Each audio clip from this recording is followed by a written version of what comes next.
Ta-da! Everything looks so different.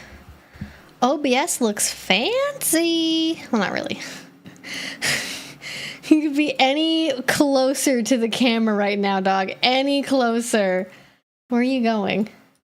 Oh, look at that. Premium Bandita viewing location. Yeah. Hi, baby.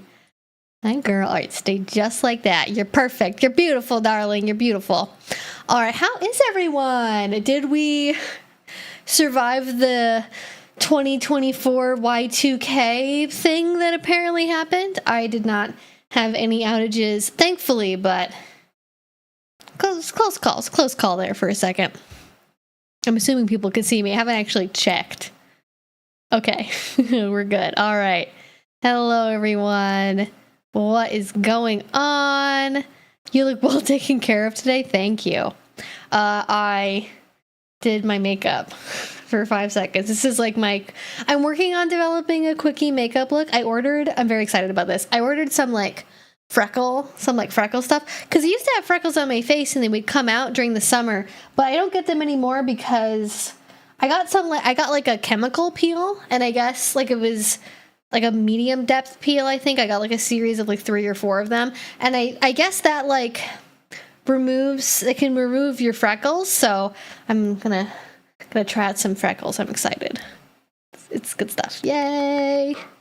Can you do human pet tries video? Tries what? Can a human pet tries what?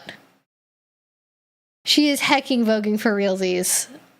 Thank you. I appreciate it. I also did my hair differently because it's been so hot outside. Instead of I try to give my hair a break, and what I found that I can do that works is I put in, there's a hair foam I could put in my hair overnight that gives it volume for air drying, and so I can air dry, and then in the morning when I wake up I can just really quickly go over it with a hot brush for literally a minute, and then it looks fine. So there we go.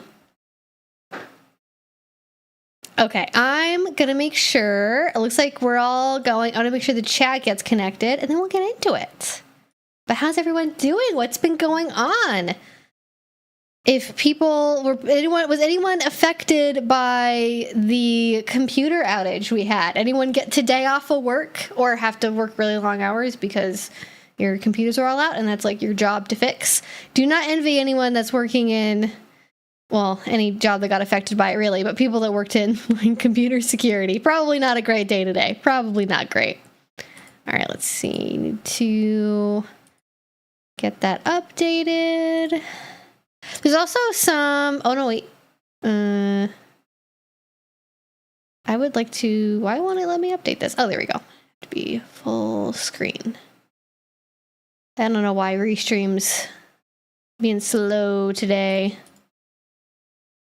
All right, it says I'm offline, but I don't, we'll see if this works. All right. I don't know if it takes a minute for it to connect. Oh, no, okay, we're good. Awesome. Alrighty. Yeah, mascara and lip stuff always is a good option. Okay, so hello here on the Friday stream. My name's Evie. This is Bandita, my co-host of Few Words, who mostly just looks cute on camera, but occasionally she has an opinion she wants to share. Mostly if it's about if she can have a pistachio or not, because that's one of her favorite snacks. But we do a little BDSM general Q&A here on Fridays. This is an 18 plus only live stream, so if you're not at least 18, please don't be here.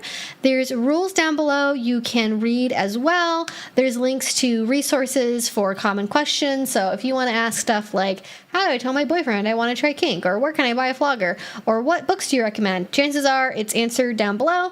And I used to have, this is so interesting how things have changed. I originally instituted that because I would get the same questions over and over and over again. And I feel like now I have an audience that's a little bit more in the know about stuff. So we tend to get more involved questions and not just tell me how to do choking. So, I mean, that would be an involved answer if I was going to give it, but I can't really answer that one. So it is what it is. But that is a great place to get some other resources. But even if it is in the FAQ, you can run it by me again if you feel like it, because chances are I've thought about it more since then and I might have a new answer. I always love hearing follow-ups if I've helped you with a previous question. I love knowing what's going on if something worked. If it didn't work, it's also totally okay. We can troubleshoot it. We can figure it out. Also, my giant motivational, like 64-ounce water bottle broke. Like the seal popped out of it, and I could not for the life of me get it back in, and it was time to be replaced anyway. So I have a new one. So don't worry, it's coming back. This is temporary, but it is green. It's very different. This is more like a Christmassy green. That's a lime green. So yeah, but there we go. The grinder outage at the RNC. Oh my god. Listen, if I could text Amp and be like, you're gonna do this video, I would die laughing if him and Mr. Christopher on like a podcast episode talked about Grindr at the RNC. I don't think they don't normally get like that political with their content, but like I would love to see them talk about that, because I've never used Grindr. I've actually heard recently, and I'm not sure if this is a trick. It feels like it's a trick. I've heard recently somebody said that Grindr is for anyone who's queer, and I've never heard that before. I always thought it was for gay men. I feel like as like an ace queer woman, I probably would not have a good time on the app. I feel like I would not have a good time. But maybe I'm wrong. Maybe it is for all queer people. Because none of the lesbian dating apps are great, to be honest. They're like kind of, I don't know, they come across as sort of cheap. It's my opinion. I have a video. I decided I was originally going to make just one video that's like why dating apps suck. And it was going to be like a combo review video, and then like talking about what's been going on with the dating apps. I realized that's going to be way too fucking long. So instead what I'm doing is I'm going to do I tried every major dating app so you don't have to. And then I'm also going to do just a dedicated, not a combo video, but just dedicated to like talking about why are dating apps? Who made them? Where did they come from? And where are they going? Answering that whole question. So hopefully that'll be interesting. I saw a lot of people were interested in that. And I have strong opinions about dating apps. Not on Grindr specifically, but on dating apps in general as like a concept. Tons of trans women use it. I don't personally, but I know plenty who do. To like find each other. What do you find if you're a trans woman on Grindr? If you don't mind me asking. Are you whom are you looking to match with on Grindr? Because I guess my inclination is like, well, if it's an app that's primarily for men and I'm on there as a trans woman, I would be worried about like chasers. But maybe that's not a problem. I don't know. I don't know what's going on there. Give me the deets. God, I Joe's on Grindr. Everyone's on Grindr. That's taking it back. I've only seen gay men and straight bi pan trans women on Grindr. Oh, interesting. Interesting. I see you've arrived for the dating app discourse. Slightly. We're talking about, well, not the original discourse, but the discourse that is talking about Grindr specifically, and whether or not, I guess it is like, I never tried to make an account, so I don't know, like, if I made an account and I'm going through all the usual stuff of like, pick your age, say your gender, you know, all pronouns, whatever, although a lot of apps don't have that as an option. If I'm going through all that, can I say that I'm a straight woman? Is that an option combination I can do? It probably is. But then what would happen? What would happen if I did that? I don't know. That has to be. Honestly, I think if there are straight women on the app, they're there to see if their husbands are on the app. You know, that's what I feel like I've read a number of like Reddit stories or like Twitter stories about like, I thought my husband was on dating apps, so I like made a Grindr account with like stock images, and then I saw him on there. Whoa. Imagine doing that. Imagine that being how your life is going. Field has the bigger chaser energy to me, but it might just be in my local area. Yeah, I really feel like especially the smaller like niche apps are very, very local. I mean, I'm not a trans woman or really any kind of trans person, so I don't know. I can't speak to the chaser energy of Field in general. I can see that being like a thing that would happen on Field for sure, but I guess I've seen like more accounts that I explicitly would be like, this gives me chaser energy than like what I've seen on like other dating apps. But I also feel like you get more upfront information from people on Field than you get on other places. Like I've matched with people or seen the same accounts at least on like OkCupid or Hinge and on Field.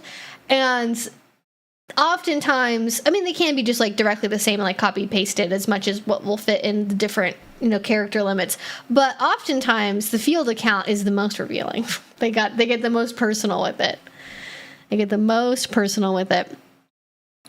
A video reviewing dating apps would be great. I'm considering trying online dating for the first time.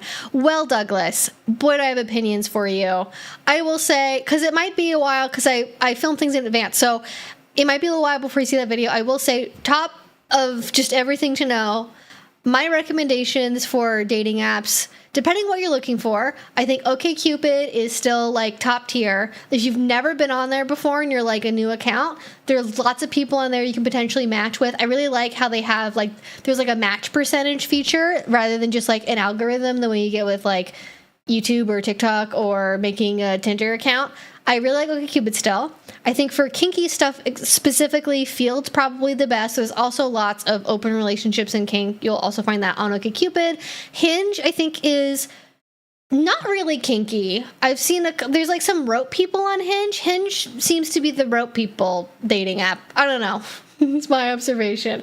Hinge, fairly popular with kinky people and open relationships, but I find because the character limits on Hinge are really small, I find it frustrating to use because I feel like 80% of the time, I don't know shit about the person on there. They're like, talk to me about because there's prompts, so it's like, talk to me about my cat. Like, I live for Taco Tuesdays. Like, it's like, yeah, cats and Taco Tuesdays, and your favorite restaurant is like blah, blah, blah. Like, wow, I have so much insight into who you are as a person and like how compatible we might be. Like, it's very the opposite of OkCupid. But some people who are not very like into reading a long profile, like maybe Hinge is better if maybe you're just trying to go through a lot of numbers of people. But that's sort of like my rough like top 3 dating apps. Given maximum possible score, I'm willing to give any of them is like a B. Like, we're not getting, there's no A's, there's no like, this is a great app and I love it. Like, you get a quiet endorsement while me also wishing that there were better options, because there's not really anything that's like great out there. I have heard people say good things about Facebook dating. To me, that seems bizarre. I'm not a Facebook account in like, I don't know. I mean, honestly, since I started a YouTube channel, like probably 8 or 9 years, I've not been on Facebook in a very long time. But the idea of Facebook dating sounds horrifying. So if you've ever been on Facebook dating, let me know, because I want to know what that's about. Because it like, I don't want somebody who I've just like matched with to see like my pictures from middle school. That seems horrifying to me. I do not want to have a stranger have that much access to me. I don't really know if it like, I'm assuming it's through like it's connected to your Facebook profile, so like people can see a fair amount about you, and that seems kind of invasive.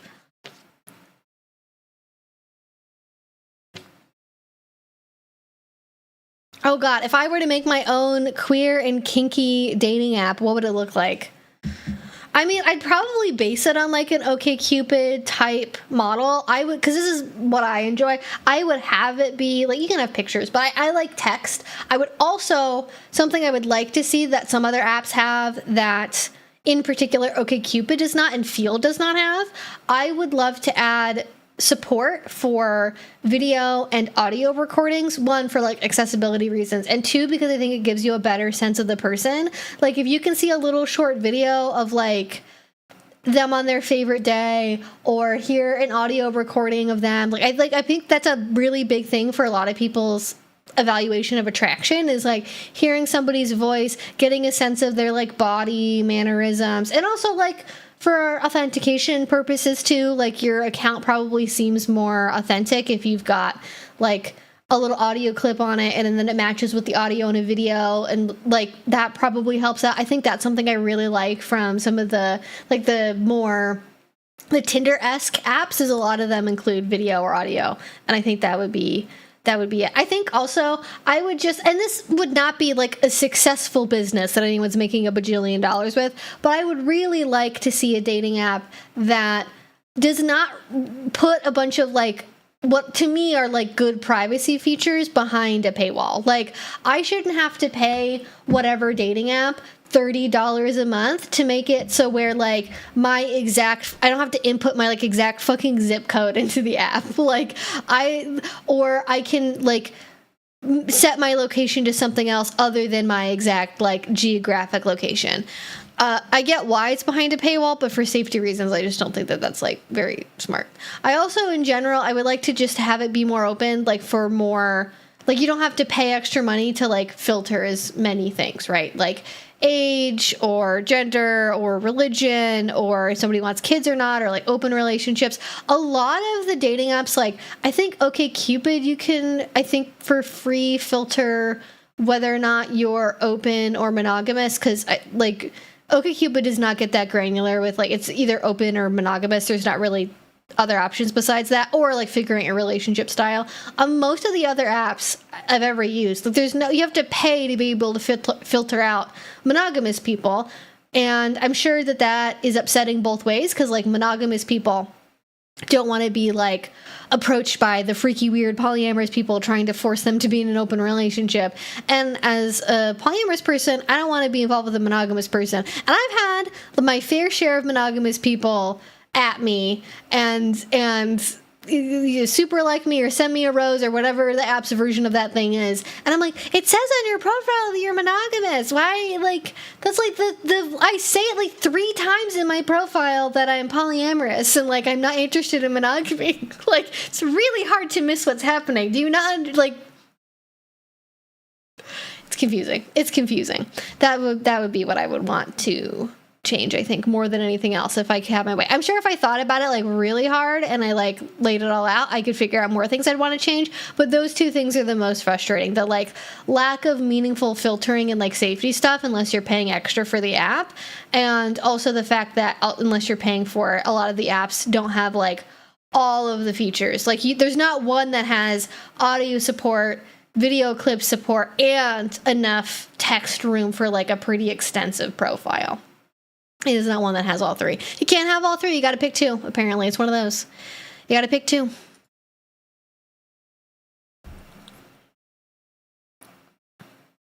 Yeah, a chaser is someone who seeks out somebody who is trans, and typically they are not trans, and it's fetishistic, and it's not great. It's not great. Like, obviously, you can be someone who's like open to dating trans people and not be I guess predatory is the word for it. Yeah, not be predatory about it or fetishistic about it. But a lot of people are. A lot of people are. Good evening from Glasgow. Whoa, what's going on up there? I heard at some point somebody said it was the Baltimore the Baltimore of the UK, and I feel like that's exceedingly accurate from what I've heard and seen about Glasgow, which has basically just been Frankie Boyle stand-up specials. But I feel like that's somewhat of an accurate reading. I thought that was a funny comparison. Then I guess it depends, and you have to know about what Baltimore is like, which not very many people do. Not very many people know what the deal with Baltimore is. But if you know, you know. Okay, I'm going to try to get to questions in order here, just so we can keep things orderly and fair for everyone. But thank you all so much for sharing your thoughts. I will keep scanning for like additional follow-up things as we're going along. So feel free to add your own thoughts and feelings as we go through this conversation, because I don't know everything about everything, obviously. I dated a couple of chasers as a rebound, and they've always ended badly. Ooh. Yeah, as a rebound especially, rebound dating. Does it work out? I would love it if anyone could tell me if they were like, well, I dated this person who was supposed to be a rebound, and now we have 2 kids and we're married. Does that happen? I feel like I've never heard of a story where somebody's like, I dated a rebound and it was amazing and it healed me and I'm totally better now. Rebounds are, because it's like, I think that you have to frame it as a rebound, because I think people have definitely been in relationships that originally were like pretty bad, and then they get out of those relationships and they date new people, and then when they date the new person, like, oh my god, this is so much better than the last relationship I was in, and it's just better. It's not like a rebound thing at that point. It's just like, as soon as you left the old bad relationship, you were ready at that time for something better and more productive.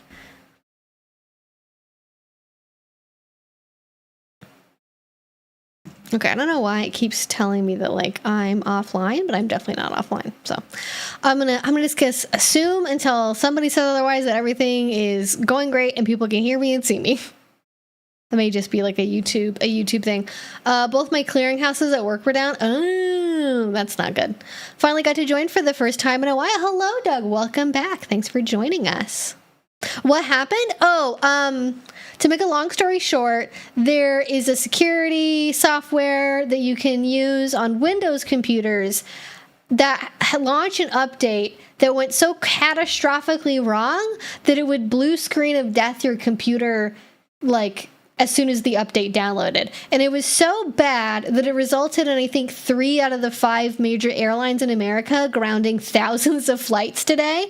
And I saw somebody get like a literal handwritten boarding pass to be able to go on a plane because computers were down. It also affected a lot of other things besides planes, but like that's the major example. It affected banks, it affected government stuff, like, because Windows is very popular. It did not affect a lot of tech companies because a lot of tech companies use Macs and like Apple products and Linux. So apparently they were mostly fine, but really your local bank, hospitals, the library, schools, like in a very intentional way, Microsoft got into those, especially government and public sector spaces, to make their products ubiquitous, which makes it so that if something goes wrong with something that's on a lot of Windows products,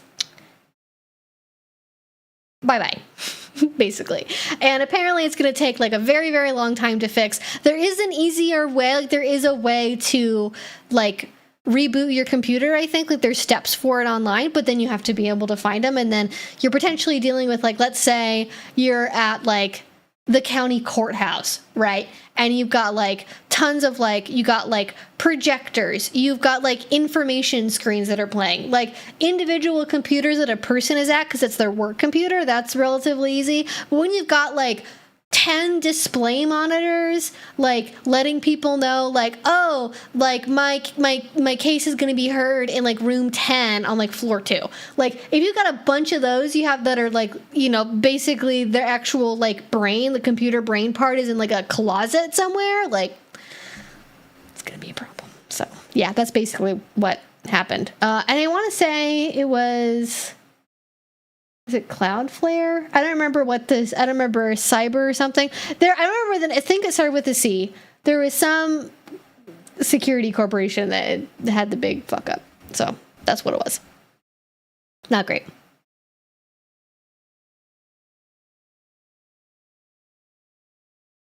No, I mean, I guess I don't know to what extent that the airlines were affected. I definitely saw a lot of photos and videos of people that were at airports, like, you'd be in like the Delta area of the airport terminals, and then you'd see all the Delta screens were just like blue screen, like, sorry, this isn't working.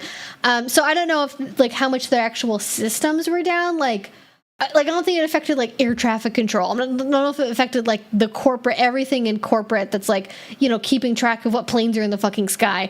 But the ability to like check your bag in was affected, like that level of stuff. But I wouldn't be shocked if it went deeper than that too, because it just sounds like it was a mess. But that's what happened. So be cautious about. Listen, I am not affected because well, when I don't have the service, but in any case, I never update my computer.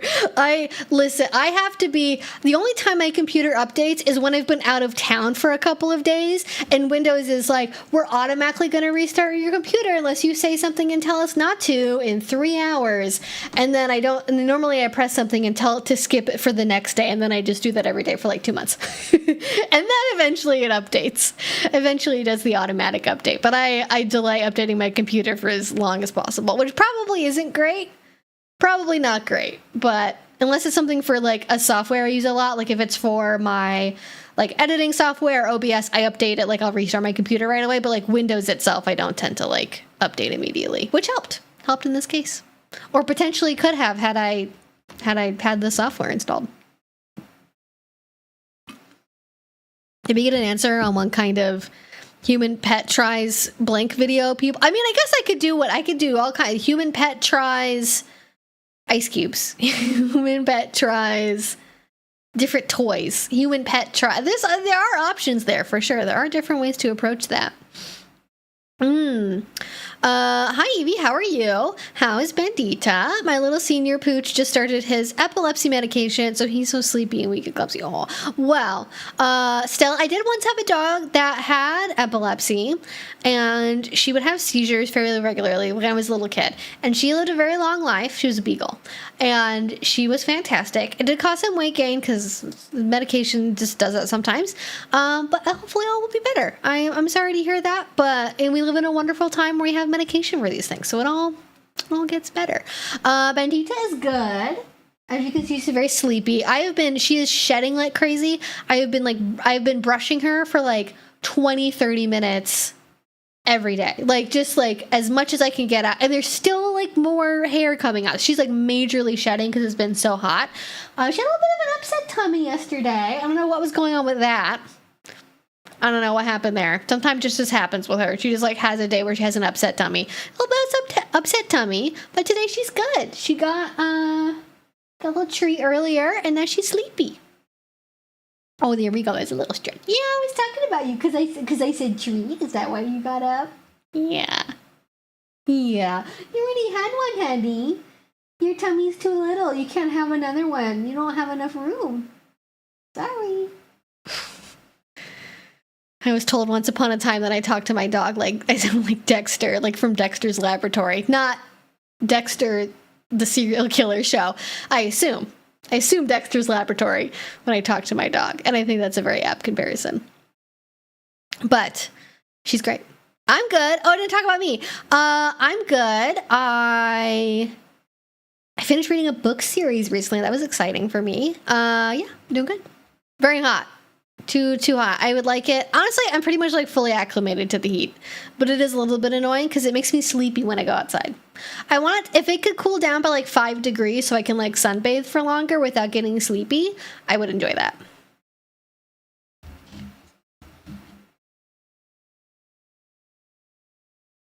Concealer does melt. That's true. The NARS concealer, I use one of the NARS concealers, and I find it stays really well. It has really, really good staying power. And you can get like a little mini trial size from Sephora Ulta. Honestly, the NARS trial size is pretty good.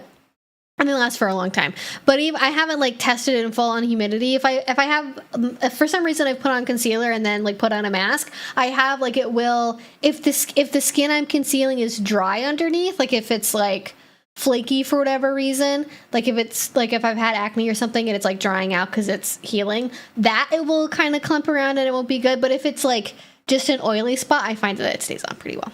But all skin is different. Skin's weird. Any dermatologist will tell you skin is weird. Sleepy Bandita camera does feel good. Listen, we all love the Bandita camera. She's so close. I can zoom out like a little bit. There we go. She's like, that's just how she is. You can see her little ears. It's like, what even part of the dog are we looking at? I don't know. Oh no, I'm so sorry, Silver. I'm not going to say that out loud because it's a little gross. But I'm sorry to hear that, Silver. I hope that you feel better. If you've not tested for COVID, I highly recommend it because Paxlovid is extraordinarily helpful. But also norovirus is going around. Like the thing you normally hear about going on cruise ships, that apparently is like California.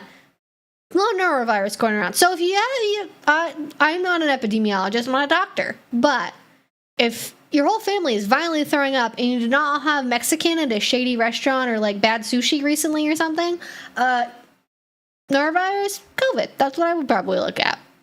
Don't really know what they can give you for norovirus, but they can give you Paxlovid if you had COVID, and that is great to have because it makes you sick for not as long. And that it was helpful for me when I had it. That's my recommendation. Sadly, I wasn't affected. Oh, yeah. Yeah, I know. I definitely had the feeling when I woke up and I saw the news, I was like, dang it. Like, if I worked a regular job, like, imagine, like, oh, I can't go into work today because nobody's computer works. And the IT guy is, like, pants on fire trying to fix everything. Freebie day. That's like, it's like the work world equivalent of waking up to a snow day. That's how I feel. Thank you. I like my hair too. I recently switched hair dye brands. on the recommendation of somebody else. I now use the Clairol, nice and easy. I did the neutral black, the dark, it's like 1N, I think. I switched from that, and then most recently I did the 1BB, which is their blue black. And I feel like blue black normally lasts a little bit longer. And we'll see. We'll see. But I don't have naturally black hair. I feel like I normally, like, I look like I, especially if it's been a day or two after I've dyed. Like, the first day I dye, it's really, really dark. And usually I have a bunch of, like, stained scalp pieces, to be honest, because I'm not going to get on my scalp. And it'll look off, but then, like, after a day or two, it'll look normal and natural. I had to sit through my 8-hour shift constantly refreshing and doing most processes manually. So fun. Oh, God. Imagine you're, like, an accountant and you have to, like, get out the abacus. You're like... we gotta keep track of accounts payable. We gotta do it by hand. We gotta do it manually. I feel like there's a SpongeBob bit about this, about like, we gotta put it in a manual overdrive. Like, something like that. Oh, God. Probably not really that exciting, though, is it? Got a few seconds of disconnecting. Oh. Weird. I don't know. I mean, that could be YouTube. Is YouTube servers on Microsoft? Does YouTube use Microsoft? Probably. Seems like they would. They don't really seem like Apple product focused as a company. Oh, Human Pet Tries treats. Yes. Okay. I did one for Christmas this year on Patreon. I definitely would consider doing another one for YouTube. My concern with doing another one again for YouTube is I feel like the YouTube ecosystem is so different. I mean, it is always changing. So that's, the one true thing about YouTube, right? YouTube, not death and taxes. The one thing that is certain with YouTube is the algorithm. And I feel like, especially because now I wouldn't say I'm trying to make political content, but I'm sort of inadvertently making content that touches on modern events and social media. I'm worried about, like, making another video like that and, like, I don't know, like, somebody from the far right, like, seeing that video and using it as, like, evidence that I'm, like, a danger to children because I made a video, because they find my video talking about, like, libs of TikTok or whatever, and then they see that video, and then it's like, suddenly that's going to be playing on, like, Matt Walsh, that's going to be forever embedded in a Matt Walsh video, and I'm going to have to deal with that. But I don't think content-wise itself alone would be, like, a problem for YouTube. I think it would, like, I don't think YouTube would even know what to do with that, to be honest. I think, like, YouTube would just be like, well, this is kind of weird, but okay. Like, I don't think it would get me, like, age restricted or anything. I'm more worried about, like, having something easy to find in my, like, hundreds of videos that, like, is kind of weird, to the outside world. But I do like making that kind of video in general, though. Oh, yeah, no, my natural hair color is, like, medium dark brown. I feel like when I get roots, my roots are normally, like, lighter brown, and then my hair is darker when it grows out. I have, like, I don't think I have any, like, I've been dyeing my hair for a couple of years by the time I started YouTube, but it's, like, medium dark brown. I always forget, like, the color scale is, because one's black, right? So I was probably like a 3, I think. I want to make sure that's right. That might actually be too dark. Yeah, I was like between a 4. I was like a 4.5. I was like a 4.5. And then, like, lighter if I was out in the sun more.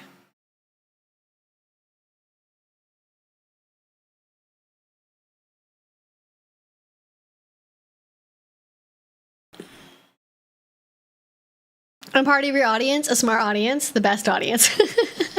Yes. I mean, I don't want to say anyone's like, I have the smartest audience, the best audience ever. But, like, I do genuinely, I have a really, like, good group of people. You're curious, you're introspective, you're respectful, you communicate clearly, you're good at asking questions. Like, honestly, like, no notes. Like, not really anything I can complain about other than, like, maybe worry less about censoring your words and comments under my video. That would be the one thing I'd feel like, we can work on that. Because I think people, they mean well, because they don't really know how, like, the algorithm or, like, YouTube censorship works compared to other social media apps. But you don't need to censor the word fetish by typing it out and then putting, like, 2 stars where, like, the I was supposed to be. Like, that doesn't really do anything. It does seem very horny. That's my impression of Grindr. Is very horny, not asexual friendly. Imagine an asexual dating app. That would be. Will we even?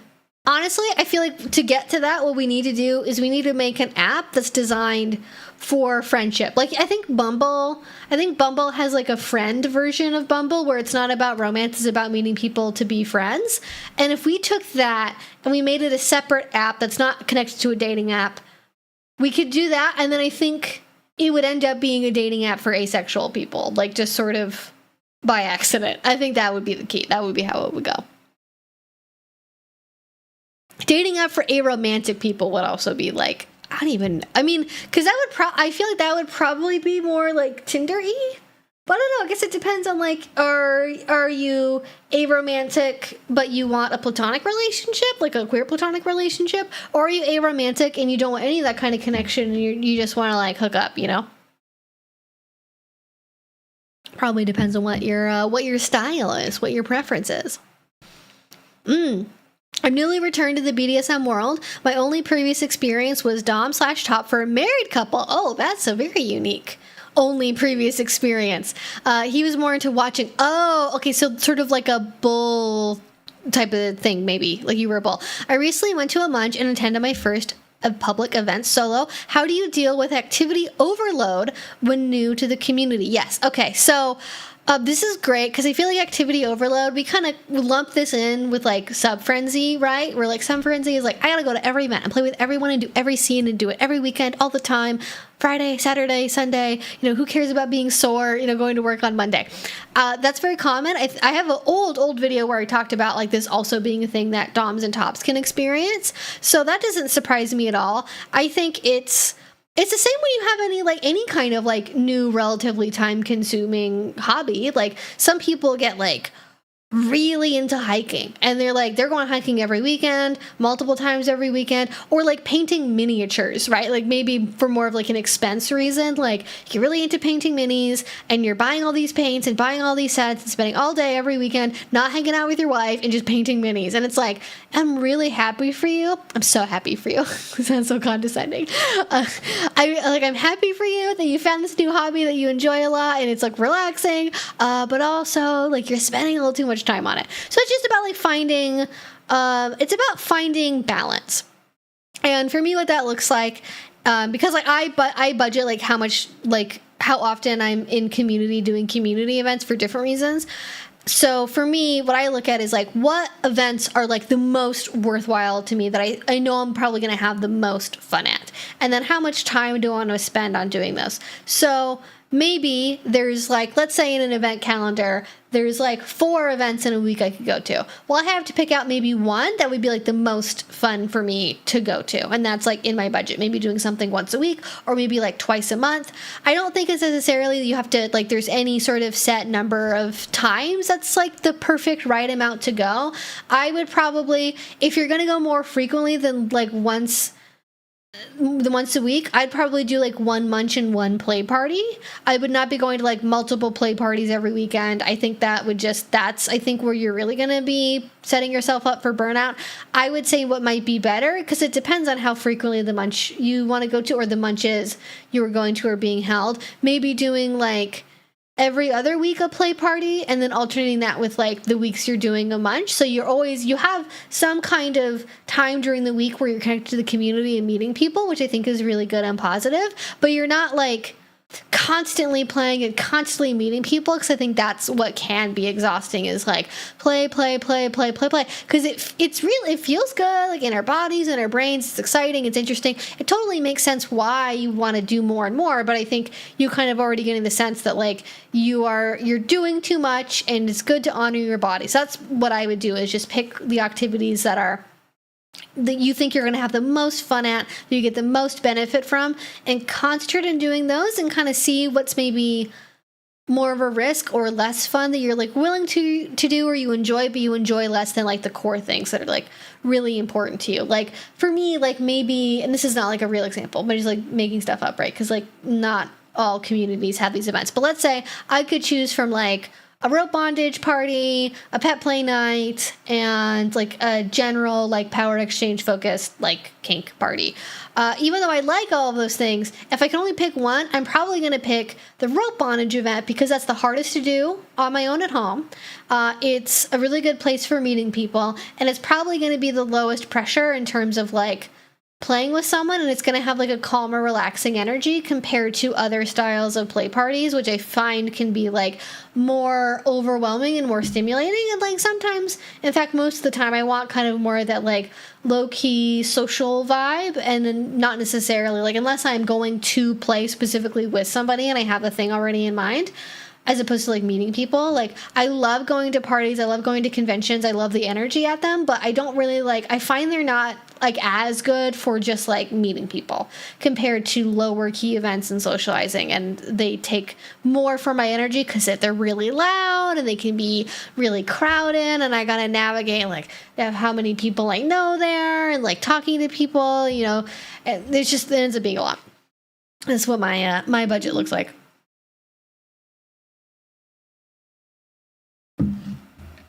Me neglecting my house chores to spend 5 hours on watercolor painting every day. Yeah, it's like that, right? Like, you might know that, like, oh, well, I really like this hobby, but it's taking away from the things I need to do. And this seems a little childish, but I honestly think this works. And there's, like, a surprising amount of stuff from our childhood years I think that actually work quite well in adulthood. But, like, what I'll do if there's something I really want to do, like, let's say there's, like, a movie I really want to watch, but there's other stuff I know I need to be working on first. I'll set it up towards like, okay, we can watch the movie, but I have to finish doing this thing first. Like, oh, I want to go to this play party on like Saturday night. Well, in order to do that, you need to get these chores done first, or some like combination of these things. Like maybe not getting everything done around the house, like doing all the laundry, taking out the garbage and the recycling and mowing the lawn. Like a reasonable amount of things to have done before you go to an event on a weekend, like enough to where you feel productive and you don't feel guilty that you like are blowing off things you know that you need to be doing. Like if it's getting to the point where your like laundry isn't getting done and you have piles of dirty dishes in the sink that are not being addressed, I think you got to take the weekend off. Like maybe like, but it also means that you can't be.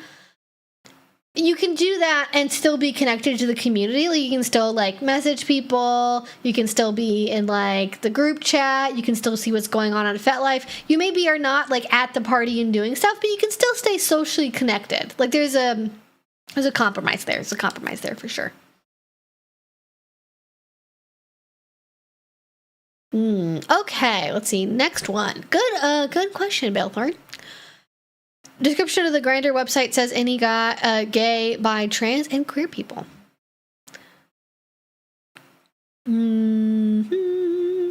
Video reading has to be great. 60-year-old and recently enlightened ace. Well, welcome. Thank you, Laurie. My last first date was before the internet. Whoa, that's a big change. Big changes have happened. Working on my dating app bio. Any suggestions for dipping my toes back into the dating world? Well, I can't say what it's like as somebody who's 60 plus because I've never been that age yet.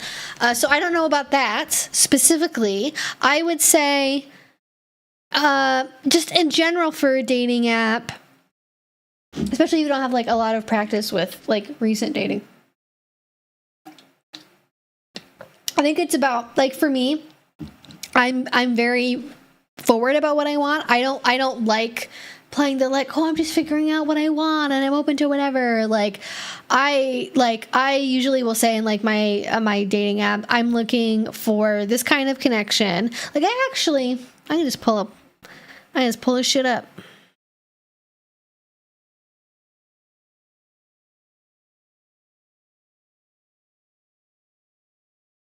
Let's see. Where is what do I got? What do I got in my Hinge bio? What did I put in there? I'm not gonna like read it verbatim, but I'm gonna be like, this is what I said. because this is like how Hinge is set up, is like there's writing prompts, right? So like the first one I picked is, I want someone who, and then I said like, this is not verbatim what I said. I'll share this in like the app review that I do, but I'm not going to read it all out right now.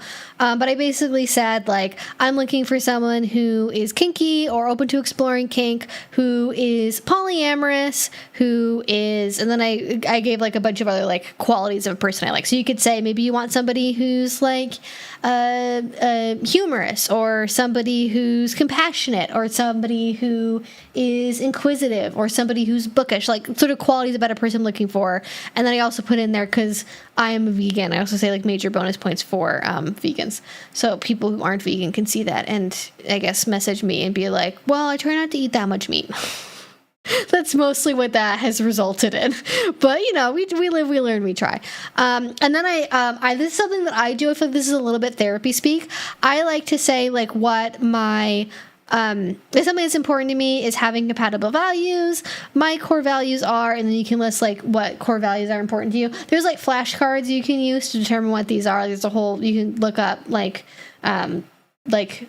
core values flashcards, and you can find them. But for example, that might be things like creativity, compassion. What are some of the other ones? Independence, generosity, like sort of those. It's similar to like the qualities you want in a person, but these are like the guiding values for like what you're looking for in like life. And then I ask people like what their core values are, and then oh, no. God, I hate this. This is what it does. Every single time I'm fucking on here. This, okay? Every time I'm on here, it asks me to, like, boost my profile. It's like, do you want more? Like, I literally have had to navigate away from, like, 3 pop-up ads that's always trying to, like, I don't need to boost my profile. I don't care about extra people seeing me. I care about the most compatible people seeing me. Anyways, and then the last one I have on here, he's like, dating me is like, and then you can fill out like what dating is like. And this is a good way to be sort of like humorous about like your personal qualities. Like I've seen people say, dating me is like dating a giant fluffy orange cat that always wants to lay in, you know, the spot of sunshine on the floor in the front of an open window. Like, you know, something that's cute, it's a little creative, you can be a little humorous with it, but that also sort of reveals a little bit about your personality. I think sharing things that are important to you, like hobbies you have, interests you have, your favorite media, things that give people an easy way to connect to you are always a good idea. On OkCupid, it's like fairly common to see people like list out, these are like my favorite authors, my favorite books, my favorite music. On a lot of apps now too, although maybe not the ones that you're using, people will connect their Spotify playlist, and you can see what people's like most played artists are. People will connect their Instagram account so you can see more photos. I've generally found the kind of things that I've set in my profile to be like useful and helpful for finding compatible people. And also I'm just very upfront about like, this is like the kind of relationship I want. This is the kind of person I am. You know, and for me that includes talking about like being, you know, polyamorous and, you know, what other partners I have and what I'm looking for in my life currently, where my focus is at. Like, I guess I imagine like being fresh to dating at your age. There may be people who are just looking around for like a fun time, but not a long time, because that happens at any age. But some people are still looking for, you know, that like that long-term love, maybe not just like temporary fun. So, yeah.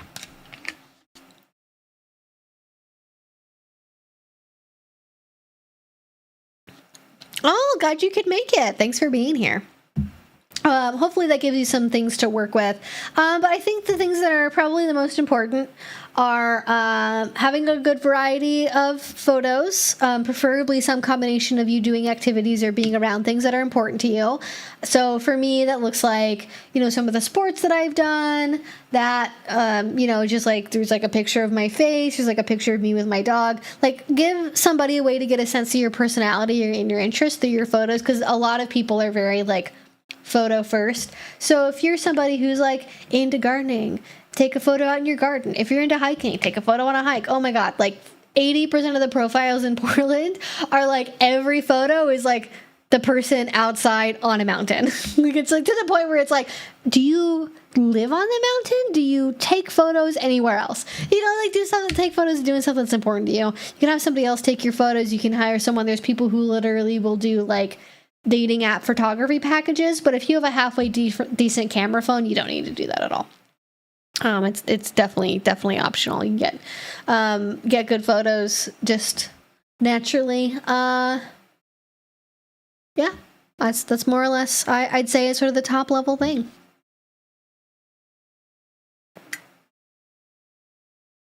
My first live, getting to watch you live in real time. Thank you so much for education, and you are amazing. Thank you. You're so welcome. We got lots of people popping in. I love it. Thanks for stopping by. Great question, Lori. And definitely if you're ace, so here's my opinion about saying you're ace on a dating app. I will address that specifically. I do not say that I am asexual in my dating app profile. Like you usually get the opportunity to pick when you make a profile. Are you know, gay, lesbian, straight, queer, blah, blah, blah, like on down the list. And I don't normally pick ace, because I find people make a lot of assumptions about what that means without ever having talked to me. So I've decided I just say, like, I'm queer and I want to see all people. And then, like, as I'm getting to the point where I'm interested in somebody, like, I find I'm most compatible with people that, like, do not have a really high sex drive. They do not want to have a lot of sex, that are, like, maybe sex is in there somewhere, but it's not, like, top of the priorities. So I usually wait until, like, I've met the person and we've talked and like we're talking about going on more dates and like seeing each other more regularly. Then that is when I will talk about like asexuality or like my relationship with sex, and you know, that's when it'll come in. I find, and especially with your age cohort, I do not imagine very many people are going to be like, I know what asexuality is. So you're probably going to have that conversation anyways, but I find it's better to have that happen in person versus like somebody's going to read that and then like make assumptions. And I feel like that's not like that's not always gone well, because people think that they know what you want based on that, and that may not actually be the case.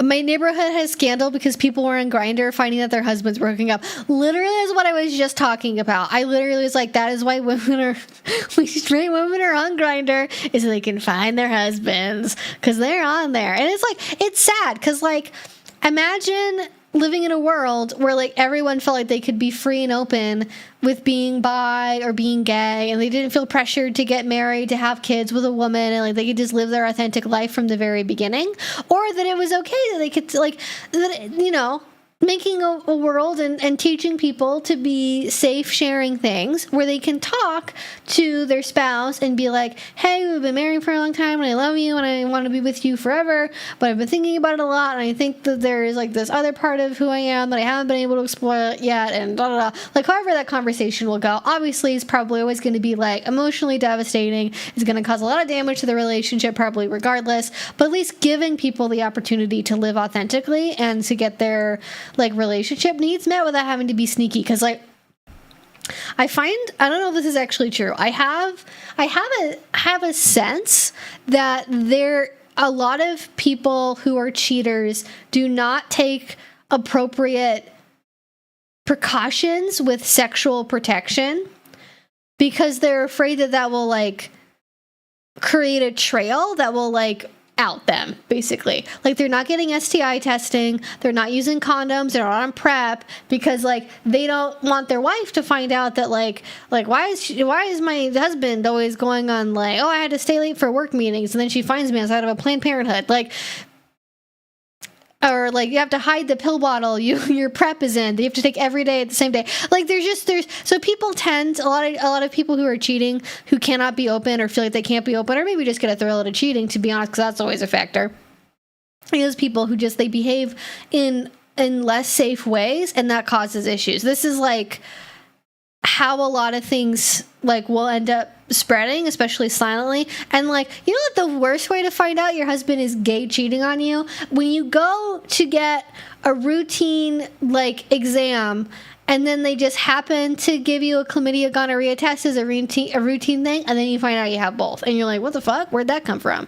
Or you get a herpes outbreak, or you have a bunch of weird symptoms and then you find out you have symptomatic HIV. Like, it can get bad. It can get real bad. So that is really uncomfortable. I'm not sure if I had to like survey people, like look at cheaters, and especially people that started in straight relationships that end up cheating and going on Grindr, like what their motivations are, what their feelings about it are. I guess I'm sort of picturing in my head somebody who at least feels kind of guilty about it and feels like restricted sexually in some way. But I imagine a fair amount of them, like, it's also the standard cheater stuff of like, my bitch wife is such a nag and she's so ugly and all these other people are so hot and so sexy. And then like, you know, there's no like respect or love there anymore. It's just like contempt, and they don't actually really care about keeping the other person safe because, you know, she asked you one too many times to like, please put your fish hooks away in the garage properly or whatever.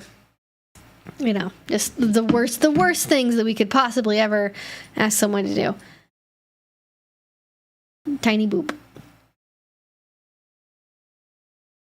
Have you ever watched Seeking Sister Wife or Seeking Brother Husband? I'm about to find out what those are. What the fuck? What in the Sam hell? Okay, Seeking... I feel like I've heard of Seeking Sister Wife. Is this a... It's a reality TV show. Oh my god. Oh, it's a TLC thing because of Sister Wives. Seeking Brother Husband? That's real too.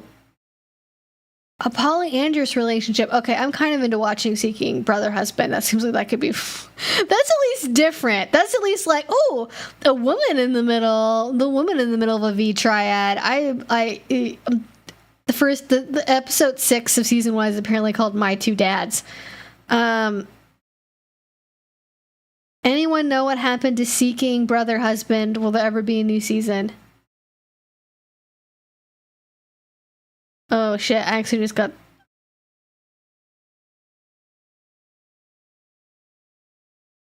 Spoiler alert, I guess on Seeking Brother Husband, they actually were polyamorous to start with, and then they were just pretending to not be, and they were all actually dating other people. Just make a regular reality dating show about... That's not like anything weird, okay? Not like... You know, finding my perfect throuple, not like, just do a regular polyamorous dating show. That shit would be full of drama. It would be hilarious. It would be so funny, and I would watch the hell out of it, and it would be great. You don't have to pretend it's some kind of religious thing. You don't have to pretend it's only triads. Like, come on. Polyamorous people are funny, and we know it. Everyone knows that polyamorous people are funny. Let us shine. We'd be so good on reality TV. It's a fucking gold mine, okay? I've said this before, you have not seen drama until you have seen poly relationship drama. You have not seen drama until somebody gets their metamor pregnant before their primary partner. That is when the fucking drama happens. That is where the drama is at. That would be... I'm just imagining that happening, but you get like the zoom in, da-da-da, like reality TV show noise. Oh my god, I always feel good. And I don't even watch reality TV. I don't even watch reality TV. It's not like a regular part of my television diet. But I would watch it if it would involve poly people. It'd be so fucking funny.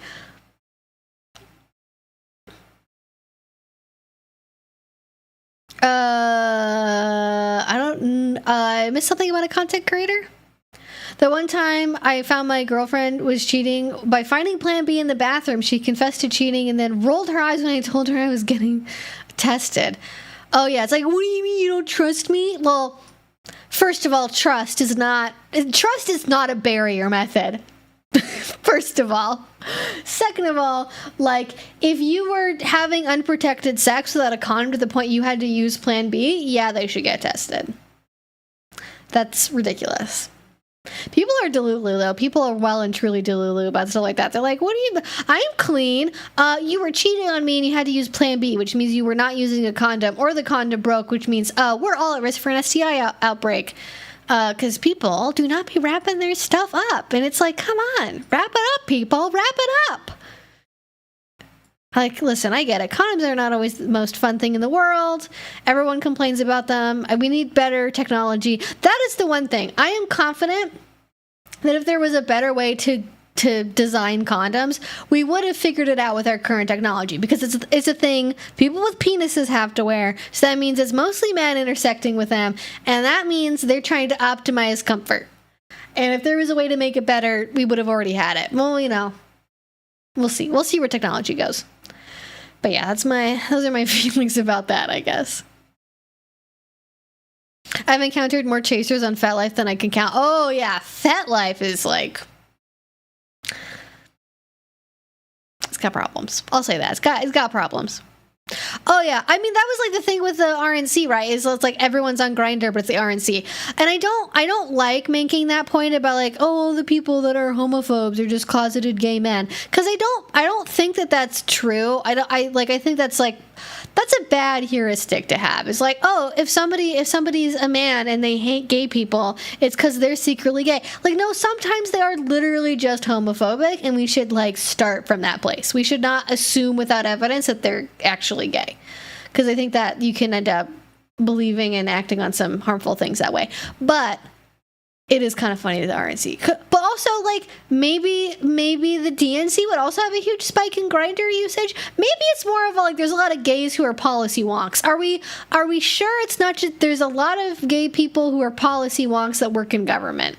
Maybe we're looking at this, maybe this is sort of one of those, like, ice cream, like, weird correlations with ice cream type samples, where it's like, it looks like there's a correlation, but not really, you're just looking at the wrong thing. Like eating more ice cream causes thunderstorms, when it's really just that both of those things happen more during the summer. Like that kind of thing.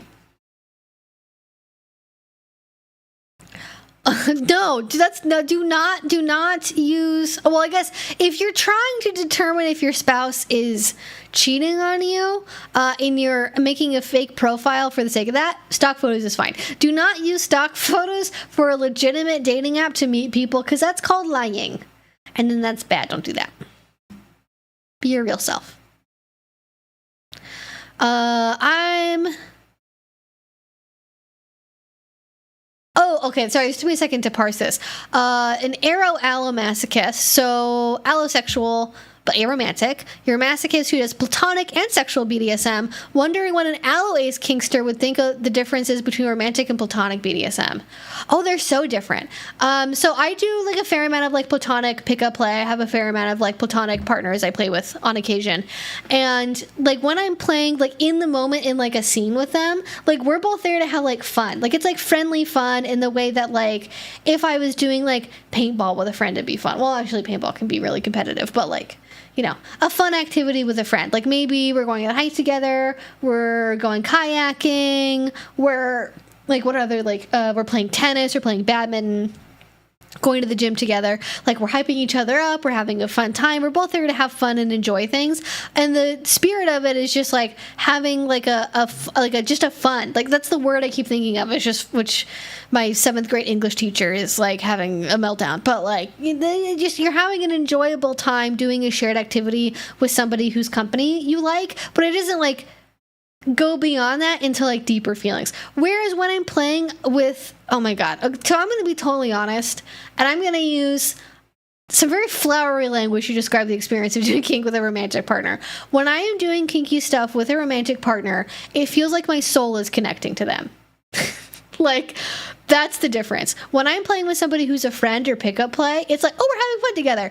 And then when I'm like playing with somebody who's a romantic partner, we're doing a scene where the romance is part of that. It feels like I am being fully vulnerable with them in a very raw way. And it goes beyond just like, ooh, it's fun and it's nice, into like, I am letting you see a vulnerable part of my deeper self and my soul, and you're connected to that, and I'm doing the same thing with you.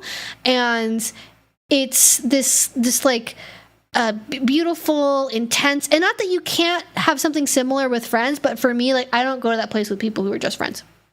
Maybe in like a queer platonic relationship, you could get to something that's like similar to that for somebody else. But for me, it's like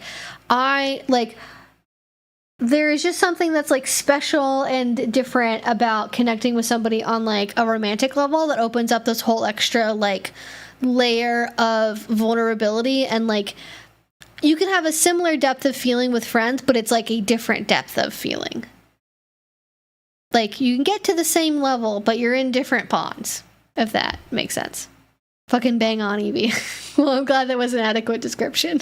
I was like, this is gonna seem like something from a fucking romance novel, but like, that's how I experience it. That's to me is that's why I get so like upset when people are like, kink is only a sex thing, and if you try to pretend that kink is only ever a sex thing, you're lying and you're deceiving yourself, and stop pretending. And it's like, I don't know how to explain to you that when like I'm doing some like fucking crazy scene with a partner that I'm like romantically connected to, like nothing in my pants is necessarily happening, nothing in their pants is necessarily happening, but it feels like I'm connecting with them on this like extremely deep emotional level that for some reason there's some people who are like, well, even if you're feeling like, I literally have heard people say this when people who think that like kink can only ever be sexual and to say otherwise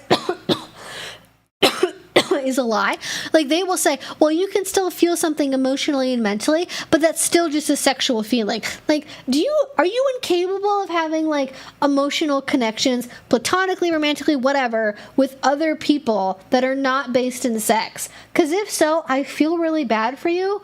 But for the rest of us on planet Earth, like, I can have extraordinarily deep emotional connections with people that are based in romance, and nothing sexual is occurring mentally, physically, or otherwise. Like, that just is what it is. Anyways, that's my rant. Welcome to the rant. Yes, I am polyamorous.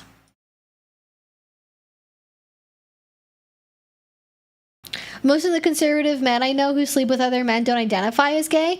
Weird terminology, I know, but it's how they describe it. It's more about dominance, feeling masked from fucking men. That I have heard before. I feel like I read an article about this recently, that like there's a lot of men who don't self-identify as gay, even like bisexual after they've had sex with men. And I find that so fascinating, because like obviously we cannot externally impose a label on somebody that they don't take for themselves. Like, labels are about self-identification, I think, for the most part. But I like the fact that you can like, well, I had sex with a man, but like not in a gay way. Like, it wasn't gay, it just, like, what's going on there? What is going on there? I'd love to know. I want to know what's happening. Sex is often just sex. That's probably true.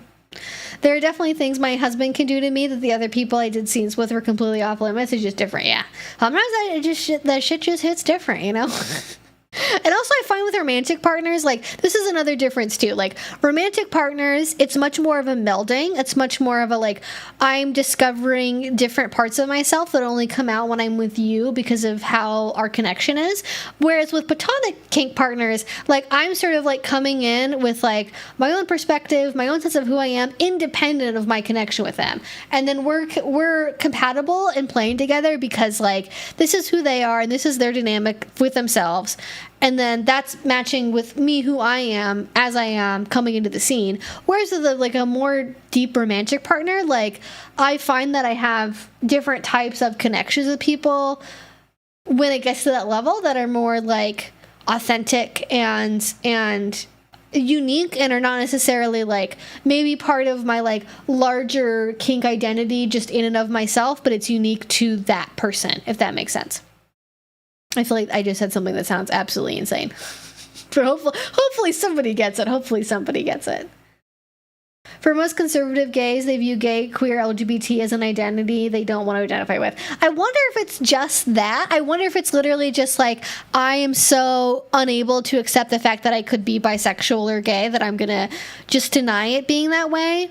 I wonder how much of it must be they have a very certain idea of like what it means to be a gay man, or they have some kind of idea of like how gay people must think or feel or how they present themselves, and because they don't match with what that stereotype is for themselves, they think they can't therefore be gay. I think that's also probably part of it too.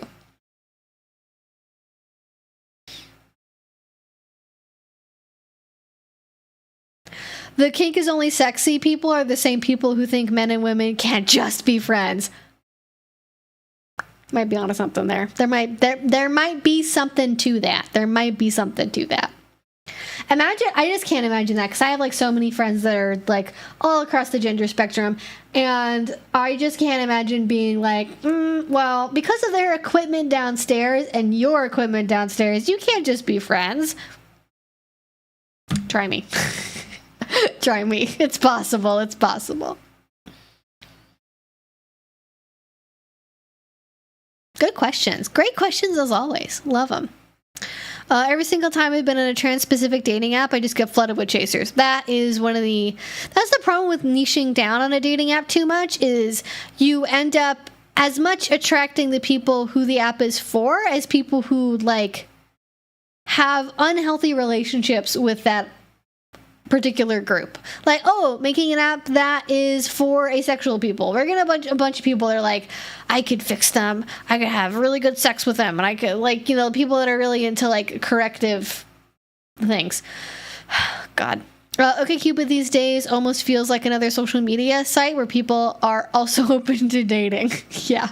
I think I agree with that. I see a lot more profiles these days that are like people that aren't single, maybe even people who are polysaturated, who don't even have room for more polyamorous partners, who are just like, oh, I'm open to meeting people and I want friends.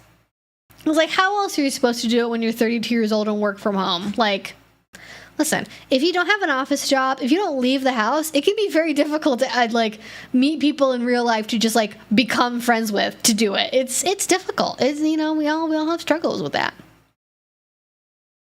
I wish men would actually read my bio. Oh, I think it depends on the app you're on. I found if it's people that I'm matching with, I get a fair number of people who read my bio, but you definitely get people who don't. And like, ironically, I find on the apps that have more text on them, people are more likely to read the text, whereas the things that are less text focused but still have it, people tend to skip over it entirely and only look at photos. I think that's probably more true. I don't know why that is, because you think, oh, well, it's less text, so it's easier for them to read it if they want to. No, they just only look at the photos. They skip your shit about Taco Tuesday entirely.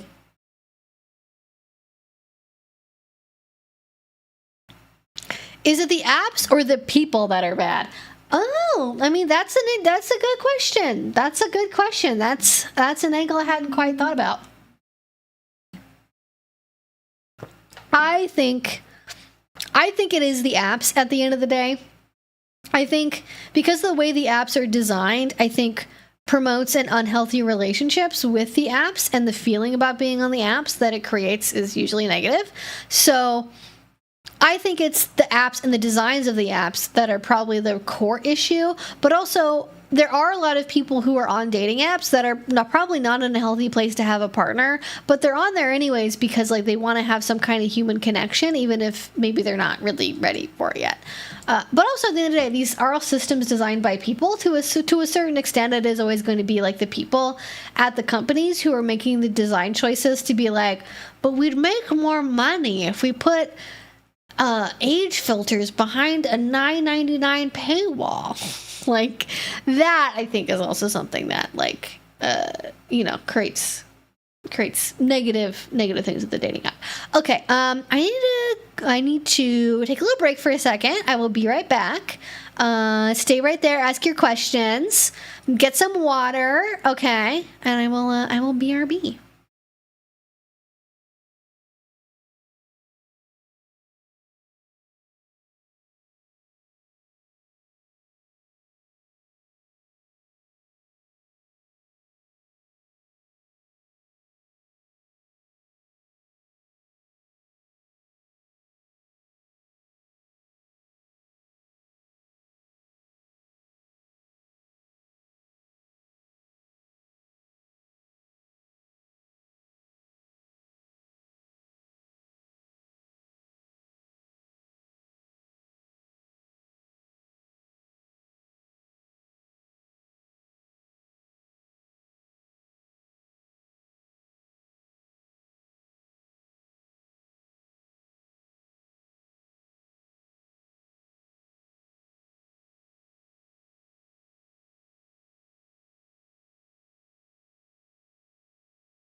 All right, did you all behave yourselves? Did you behave yourself? Did you behave yourself? Did they behave themselves, Bandita? Did you see? She's wagging her tail. It's cute. Did they behave themselves? Yes. Okay, good. Okay, let's get into some more questions.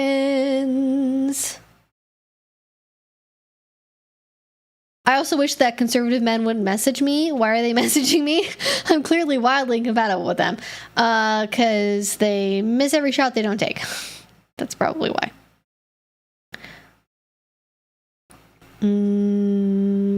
Oh, I just got booted to the bottom of the chat. Okay, it does say I'm live again now, right? I think you too. I think I'm behind with Oh, I'm back by like a minute. There we go. Try to monitor my own stuff here, but hello everyone. I am back. Okay, let's see. Oh, great. I am just right where I want to be.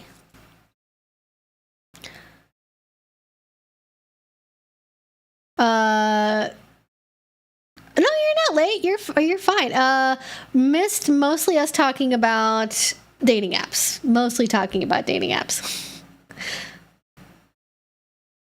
Have you read Please Scream Quietly? A sociologist in the scene herself conducts research on the BDSM community. And if so, what did you think? Oh, did that come out? I have not read it. No. I did not realize that got published. I actually, back in the day, years before this came out, like maybe like 2018, I interviewed Julie Fennell and we talked a little bit about this. I've actually not read it yet, but I know Julie and we've talked before. But Julie is great. So I'm sure her book was great. And I'm glad that she got to publish that. I'm sure I've had this like on my to buy or to read list, and I think because I remember seeing it on Amazon, and it was like $100 or some shit for the hardcover version, and that was the only thing that was available at the time. But now there's a much cheaper paperback and a Kindle version, so I'll probably get the Kindle version at some point, because that tends to be the format I buy such books in. I am 10 years married to a rebound with 2 kids together. Well, look at that. Sometimes things just work out, don't they? I am distracted by Banda's cute face. That's the point. Look at that. Look at her little. She needs to. I haven't taken her to the groomers in a bit because she had part of her arm shaved when she had to get an IV because she had a dental cleaning done, and they also did like a blood test because she got like sick like a week later, basically, and it hasn't fully grown back yet. And I'm like waiting until it grows back in more for her to go back to the groomers. But for right now, she has very floofy little paws. Floofy little paws. My husband is a rebound, I guess. There were 8 years in between the 2 relationships, though, so I had to keep that counts. I feel like if it's that many years, it's not a rebound anymore. I've had good rebounds where we both consciously acknowledge that that's what it was, and we're fine when it ran its course. It was with people who were already my friends, though. Oh, yeah, I think that probably helps quite a bit. Be fines for what? Oh, the CrowdStrike issue. Oh, yeah. That makes sense. The company being fined. The individual responsible for launching the update, them getting fined personally. That'd be rough.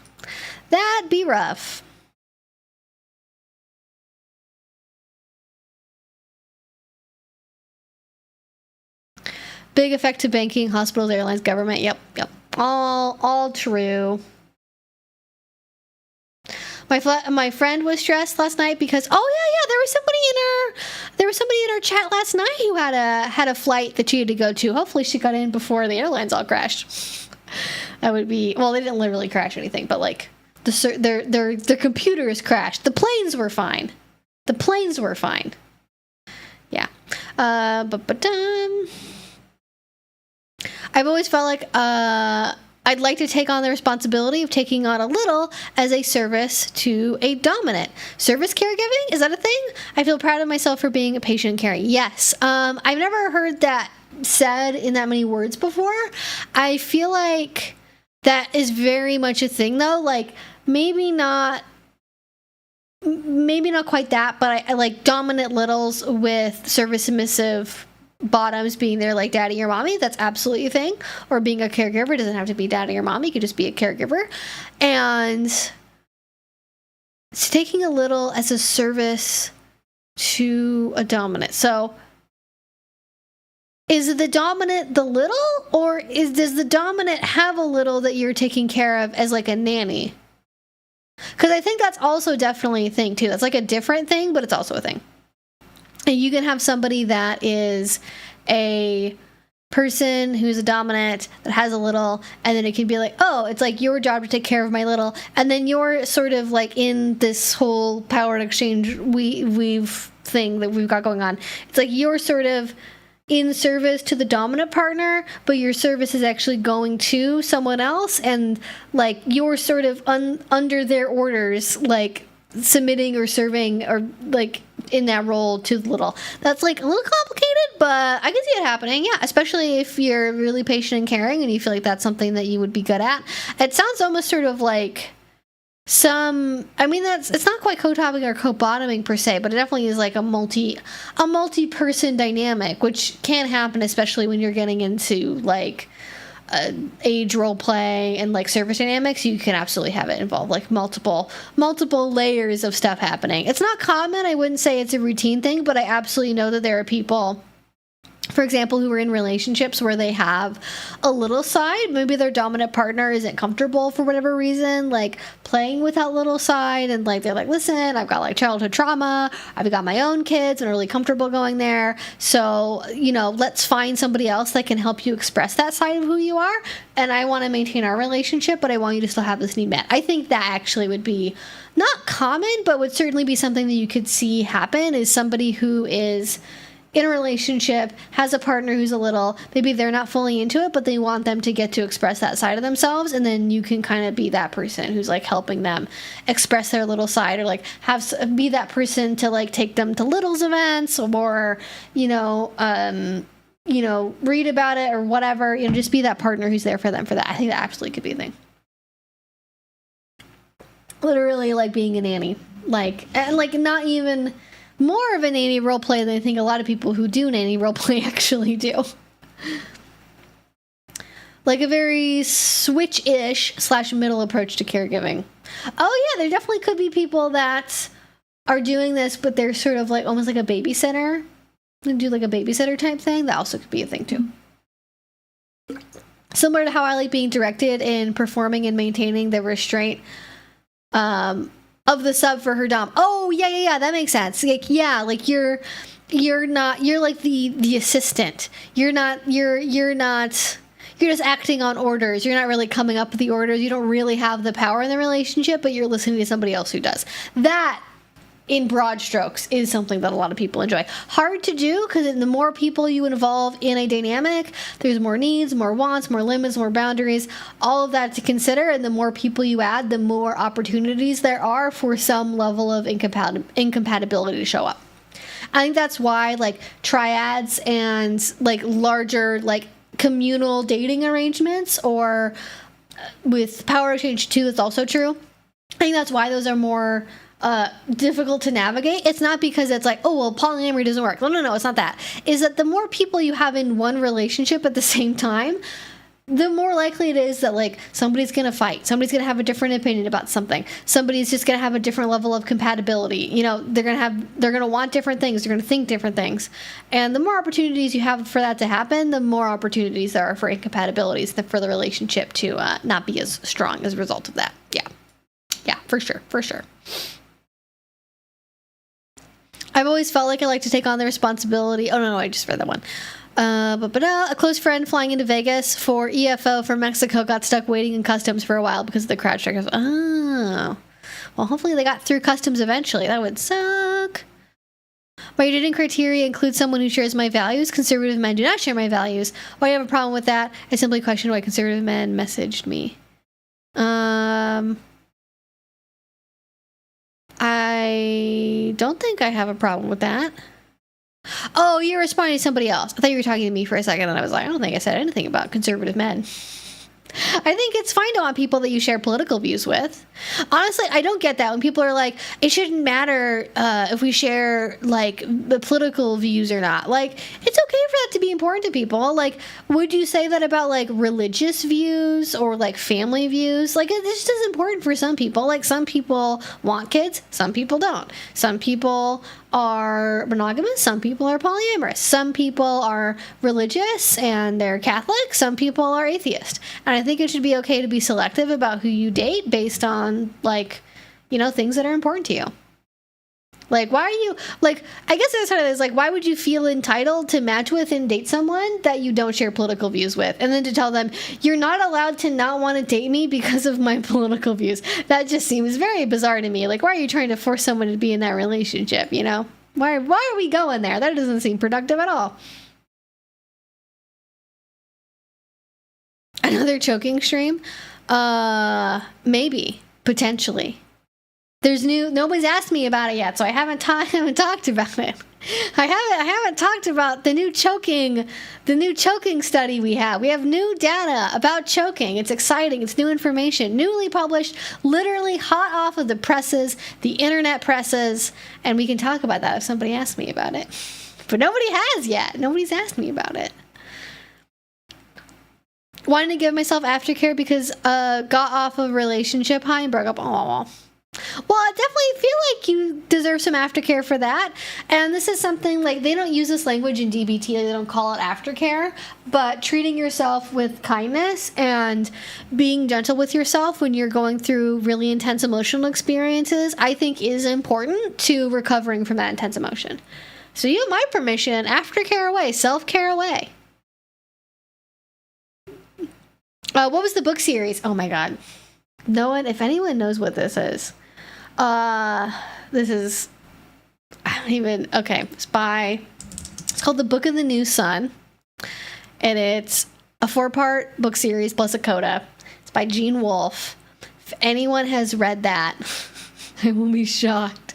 If anyone has read The Book of the New Sun series, it's weird enough that I'm probably going to put it in my dating app profile as, like, message me if you know what this book is and you've read it. Can you tell us about the study? I want to know about the choking info. Well, choking info ye shall receive. Let's talk about it. Let's go, baby. Okay, so one of my favorite people currently doing research that always knocks it out of the park is one Debbie Herbernick. I think it's Herbernick.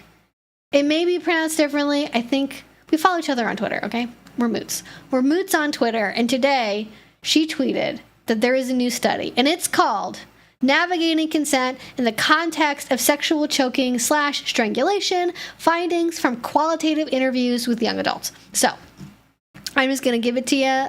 It's the full, this is why I hate this, okay? It's not their fault, I'm not blaming them, but like a single study.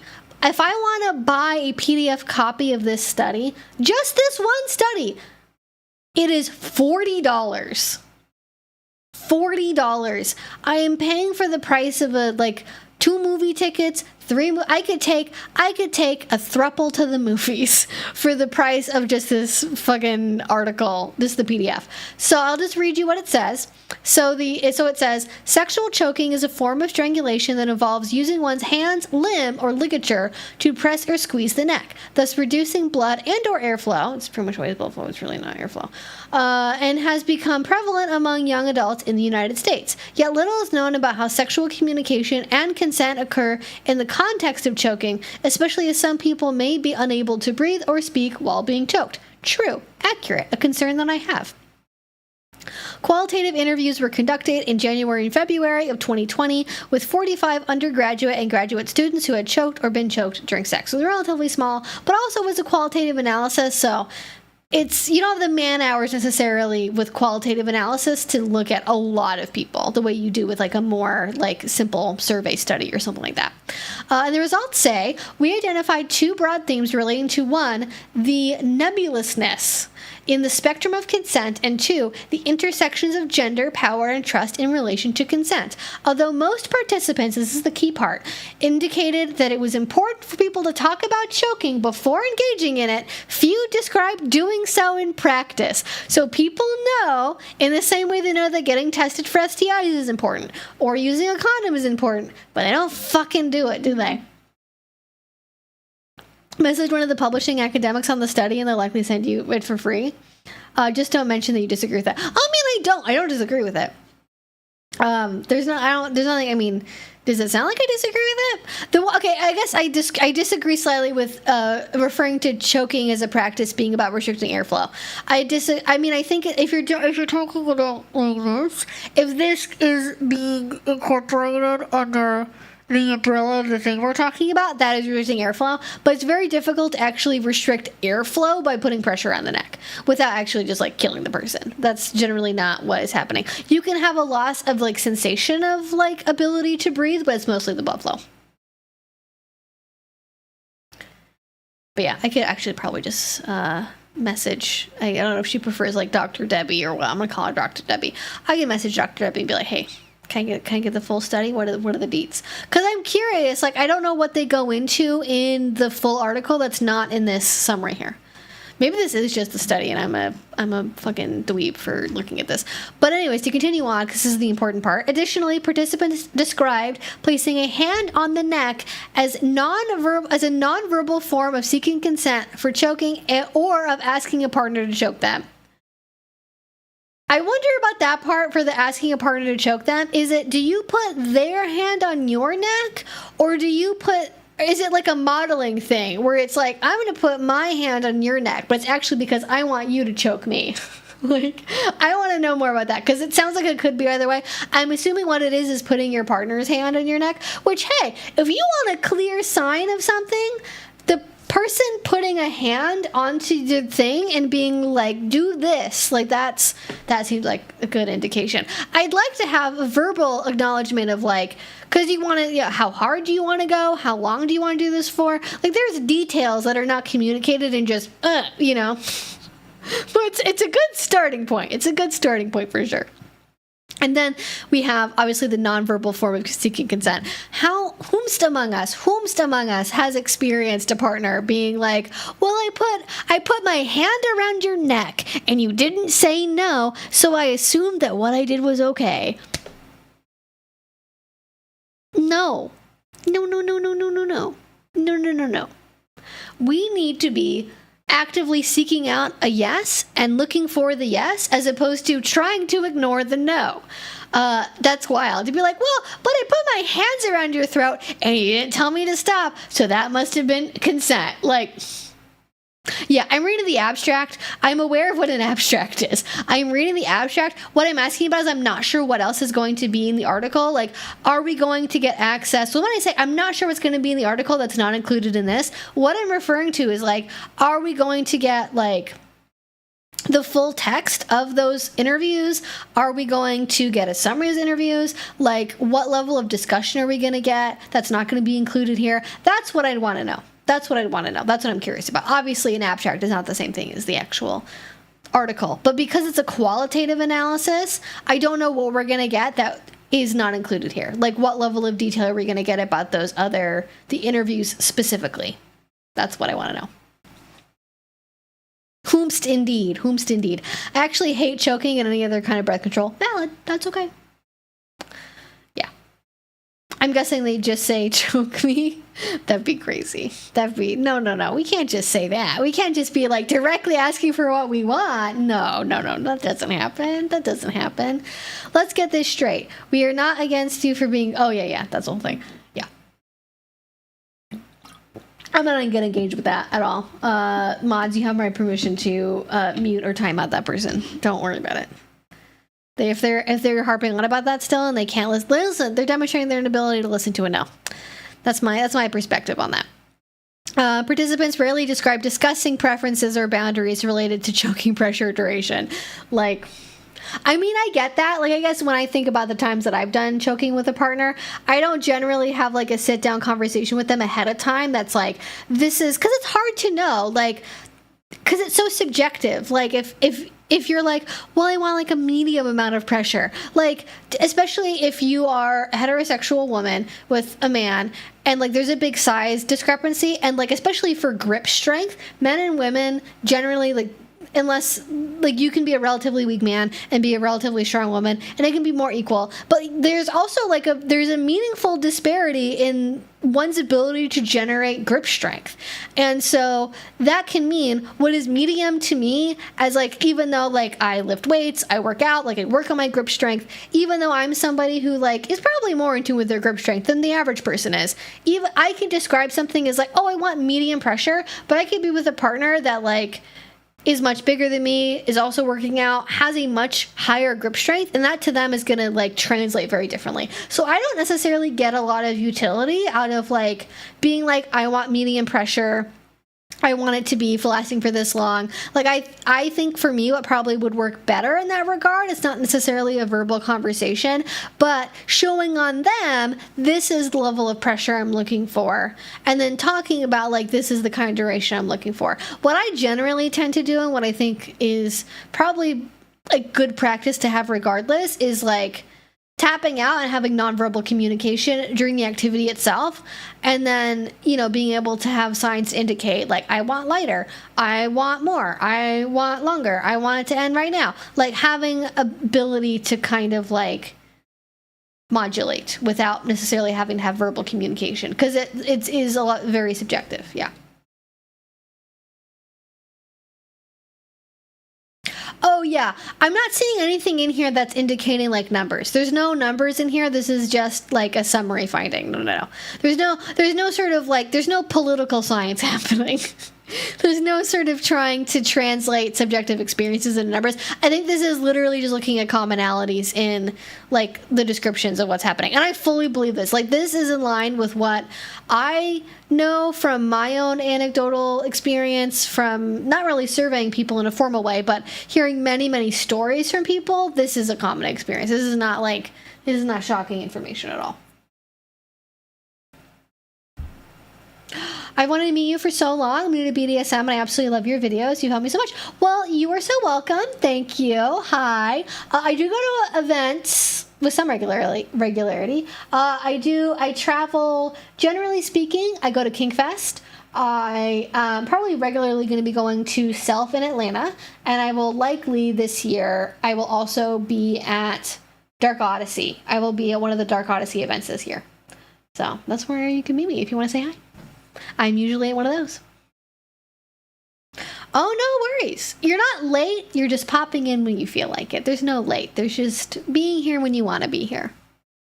It's not just young people who do this without negotiation, though I appreciate that there may be patterns. I've experienced this from partners 50 plus too, was quite surprised. Oh, yeah. I think it's not, the lack of a conversation is not age restricted. I think that is a problem with like sexual norms regardless of age. I think there are certain segments of people who are younger that may be more likely to communicate more because they've been taught about it in some cases more, or they've sought out that information. I don't think that it's young. I think what I think is a trend is that a lack of communication goes with sexuality in our culture regardless, because that's just the norm. Like across the board, age, everything doesn't really matter there.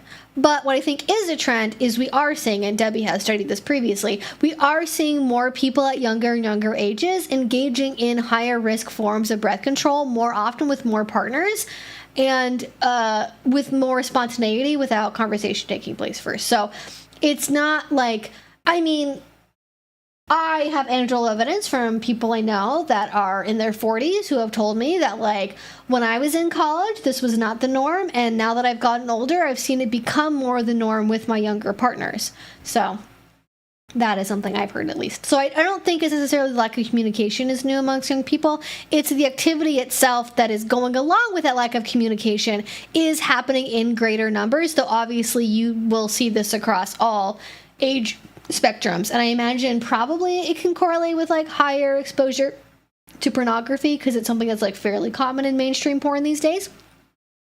I think that might be a correlation point. But it is more common, like based on like literal decades of sampling of like what people are talking about that they're doing in like I think it's like the like American sex survey for teenagers or something. Like we have a lot of data about this going back many years, and this is like a relatively new phenomenon that's becoming as popular as it is with people that are as young as they are. But it doesn't mean that you will not experience this with somebody who's older. Absolutely. Nothing is absolute, but I can see it as being more common in newer kinksters. Well, that's the thing. It's not even kinksters. It's just like people who are in college that are having hookups. Like, it's not a kink thing. This is like a vanilla thing, if anything, as a phenomenon. Because for most kink venues, you can't really like do this at kink venues. It's like, if anything, I think people in kink tend to be more restrictive about it.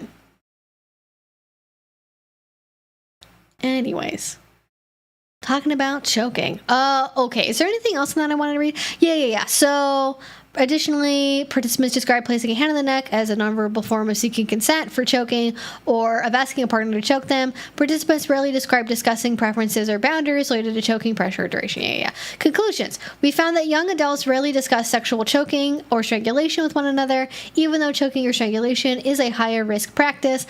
Further, we found evidence of sexual compliance in which people choke or accept being choked to please their partner. That I'd want to see more of. I think that we found evidence of sexual compliance in people in which people choke or accept being choked to please their partner. I think that I'd want to know more about for sure. I think the rest of this, I'm like, yeah, that makes sense. That's kind of like what we already knew. But that, I think the details of that could be very interesting to look at. Policy implications. Findings can help guide policy related to consent, sexuality education, including consent education, and clinical guidance related to sexual choke or strangulations. Yeah, if you're seeing somebody coming into your office at like a Planned Parenthood or like a college health clinic and they've got like petechia around their eyes from being choked, like you'd want to be able to identify where that could be coming from. Absolutely.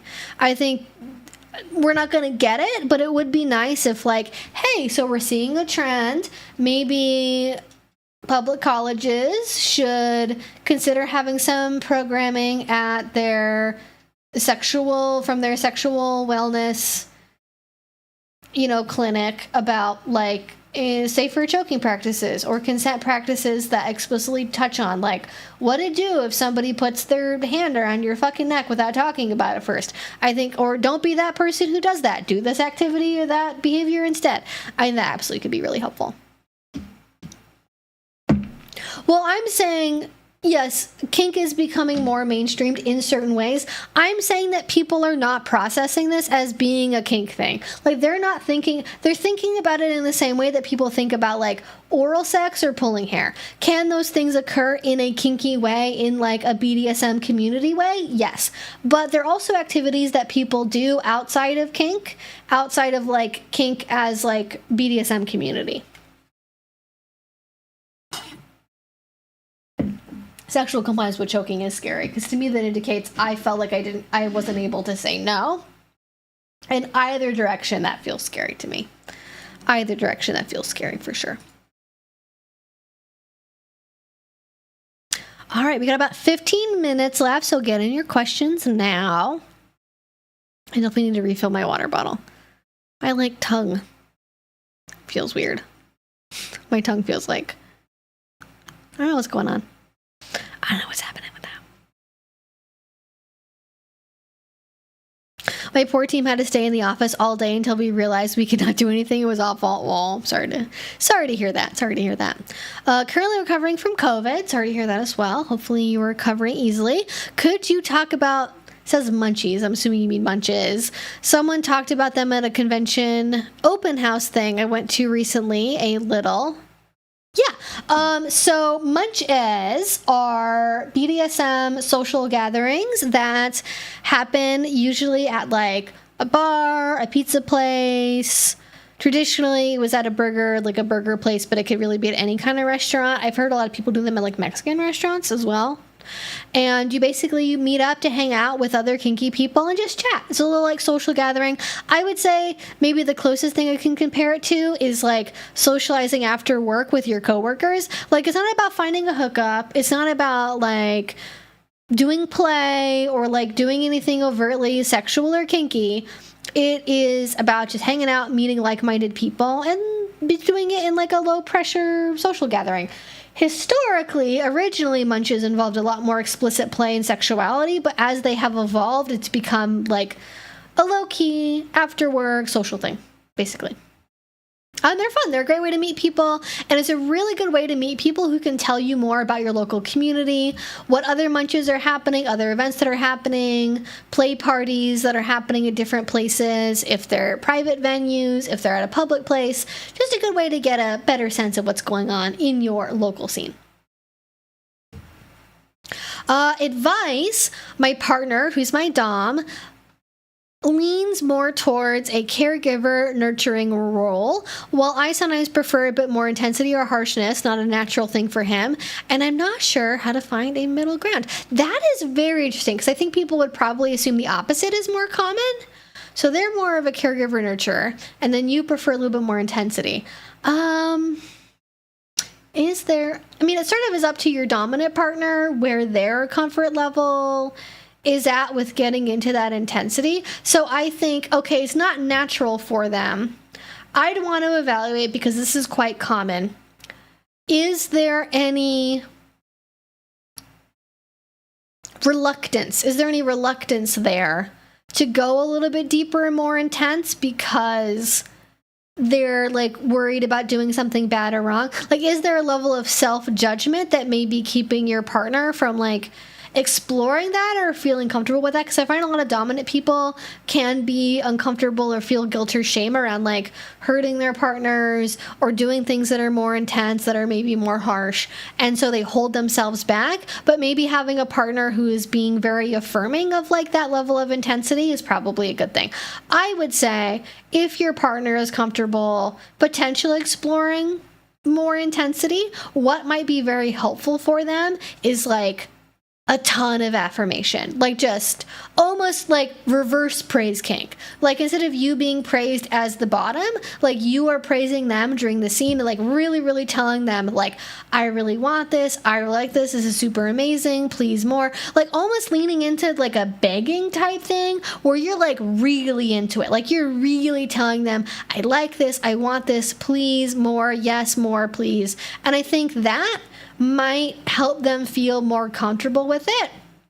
At the same time, you might be able to fuse kind of like a role play aspect of this that helps you like get your intensity needs met, but then also they get to kind of be in that caregiver role, like sort of a, you need to correct me because you're trying to teach me how to do the right thing because you care about me, is an energy that I think you could go with that. I would love to know if anyone has any thoughts about maybe if they've done something similar with the relationship, because oftentimes you will get a mismatch where people are like, I prefer more of a caregiving type thing, and the other person's like, I prefer it to be kind of more like hardcore and intense. But also, is there like a kind of intensity? Because intensity or harshness can mean so many things, right? Maybe there's like a way of getting there that they're more into or okay with, like maybe they're okay doing that with like bondage but not with impact play.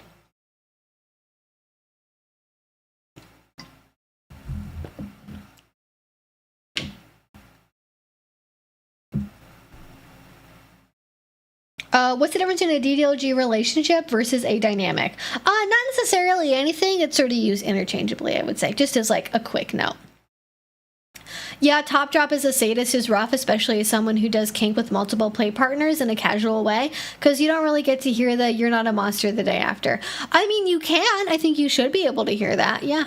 I think it maybe is a lot of reassurance before, during, and after the scene, especially during the scene, especially after, and making sure you're staying kind of right. You're almost kind of like boundary pushing or like exploring where your partner's limits are, but in like the opposite direction. I think people normally conceive of doing that in.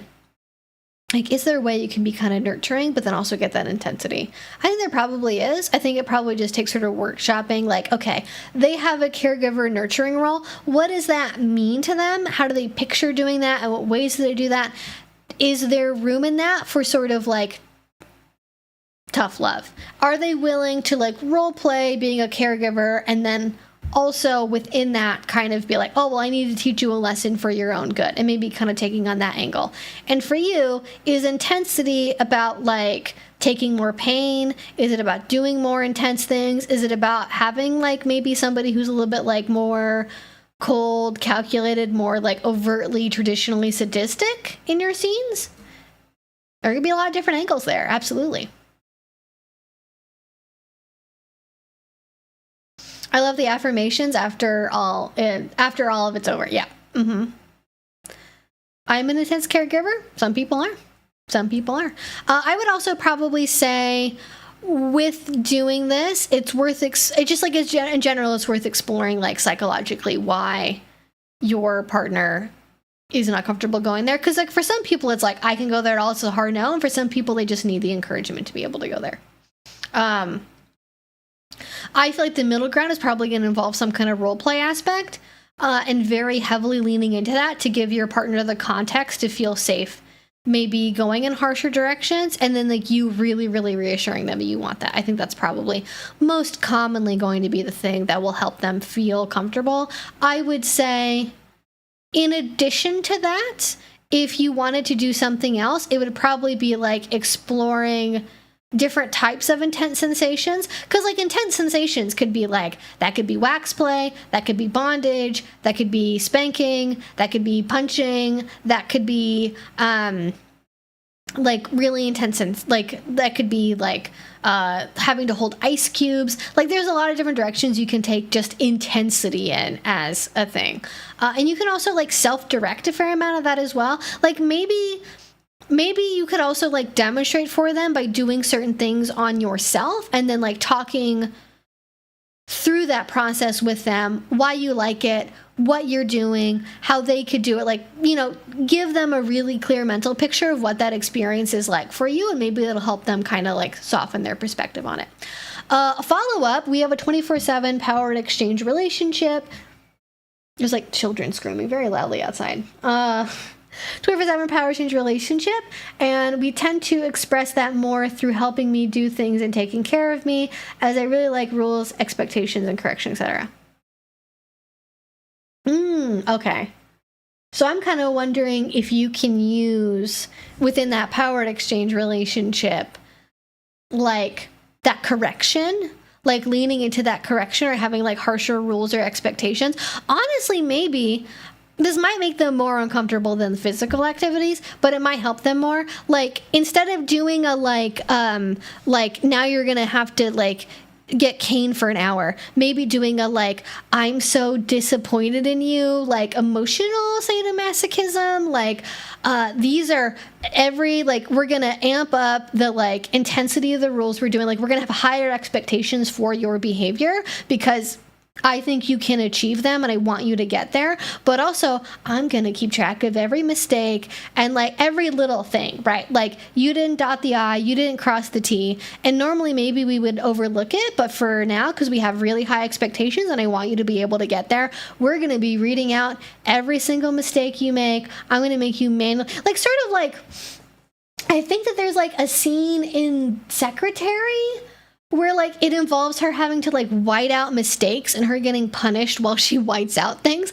like that level of stuff where it's like, well, you know, on Tuesday you were supposed to pack my lunch and you gave me 3 tomatoes even though I prefer having 4 tomatoes. Like that level of like, we're gonna get really persnickety, we're gonna get really picky with where we want things to be at, and for every single thing that adds up to, I'm gonna make you like give me a formal apology or like write a letter apologizing to me, and we're gonna create an action plan for like doing better. Like the intensity is gonna come from how high the expectations are and how like we're gonna go over everything with a fine-tooth comb, we're gonna go in with a white glove and see if there's still dust on the countertops. Like I think for a caregiver, like, because if you're framing it in a I want to do even better, I want to meet even higher expectations, I feel like that can kind of tap into what's rewarding for them about the experience. But it depends on them. You know, they may not want that. Emotional sadomasochism, I think, is good to lean into. But it's hard for a dom or a top to take that sort of like, I'm a harsh, unreachable critic that will never be happy with anything that you do. And like, But I think I think there's a way to do that that's more like disappointed dad as opposed to like drill sergeant. I think you can do that either way in general in kink, but I think for your partner, maybe leaning more into sort of the like, well, you know, I'm just really disappointed because I had higher expectations for you and I know that you can do better next time. We got to look at how it is, and this is your report card, and this is where we're currently at. Like, it's still being like harsh and humiliating and emotional, but they mean well, but they want the best for you. And kind of that, maybe hopefully helping getting your intensity needs met and that harshness. I'm almost wondering if there's like a way to play with like, you know how people will sort of give like backhanded compliments, or they will package criticism in like a more pleasant framing, like maybe taking advantage of that, like, you know that you're getting insulted, but they're not really saying it directly. I don't know if that checks out, but that could be something you can play with. Intense idea, those rolling stamp math problems can get addition and subtraction or multiplication and division. Oh, yeah, you can get some like complicated math problems. Like, it depends on like caregiving, if that's like an age play thing or like a DDLG thing, or if it's just like their style is more nurturing. Yeah, you can get all kinds of stuff with that. I'm trying to shake off the culture of not wanting to talk about things after. I think I'll check in tomorrow. Yes, I think making check-ins a regular thing is great. I do that with like all kinds of people. Having to do really hard math problems. Yeah. Having your work checked. Or if there's anything that your partner is better at than you're at, you know, like maybe they can try to teach you how to do something and then they can just be like really critical of like how you're doing it. Like maybe your partner like is really good at like making sushi and you've never made sushi before. Like you can have them like watch over you while you're making sushi and then like correct everything. They're like, no, you have to like, you know, you're not lining it up. You got to do it like this, you know, kind of going that maybe. Okay, it's 8 o'clock, so I can feel like my blood sugar, I'm like, my hands are like shaking a little bit. So I need to, you can't really see it, I guess, on camera that much, but I can kind of like see it in my fingers. I need to go eat food and take care of my dog. So we're going to answer one more question and then we're going to wrap up for tonight. Thank you all so much for being here. It's been great having you. All right, who will be the lucky last question? Okay, this will not count because this is quick. What's your opinion of Armie Hammer? I have videos talking about Armie Hammer. I think he's probably not a great guy. I feel like I heard his name coming up in the media recently, but I haven't actually like read anything about it. I'm not sure what's going on there. Yes, the grinder did really crash the RNC. That was in fact a real thing that happened. I don't think it like crashed nationwide, but in that area the service demand was so high that like it affected people's ability to access the app and use it.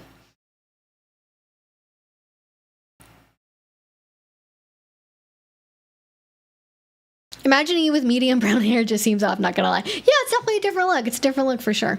I have like probably old pictures somewhere from like, probably even before I was an adult, because I started dyeing my hair basically as soon as I left the house. Like I think probably like second semester, freshman year, I was dyeing my hair black. And it just is a natural fit. It's a natural fit.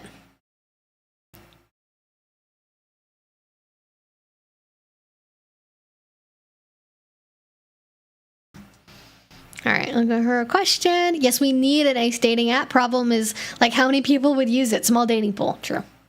It'd have to be online, internet, remote dating, probably. All right, we got a good conversation going. I'm talking about a lot of different stuff. Any advice for someone who is the only younger person in a long-term relationship with power change relationship in a place where pretty much everyone else doing DS or MS is in their 40s to 60s. I mean, I definitely have had that experience. I've pretty much, even from when I was in my early 20s and doing power exchange, I was kind of always the youngest person in the room. I'm not sure like what I would say. I think I mostly ran into people making assumptions about what my dynamic was because, oh, well, you're younger and he's older and like you're kind of both young overall. So like, you probably like DDLG, right? Like that was the thing. I was a pet player and people would assume that I was little. And it's like, come on now. Come I'm not really sure I have any specific advice on how to deal with that. I think just like finding self-confidence and like not comparing yourself to what they're doing and like not feeling intimidated by that, but then also feeling empowered to stick up for yourself if you find people are making assumptions or for some reason looking down on you for being younger. Or if, heaven forbid, you have like an older dominant partner who's like trying to pull rank because like, you know, well, they're older and you're younger and you should listen to them and that's, you know, how things are done. Like, please tell them to fuck off. I guess that would probably be what I would say.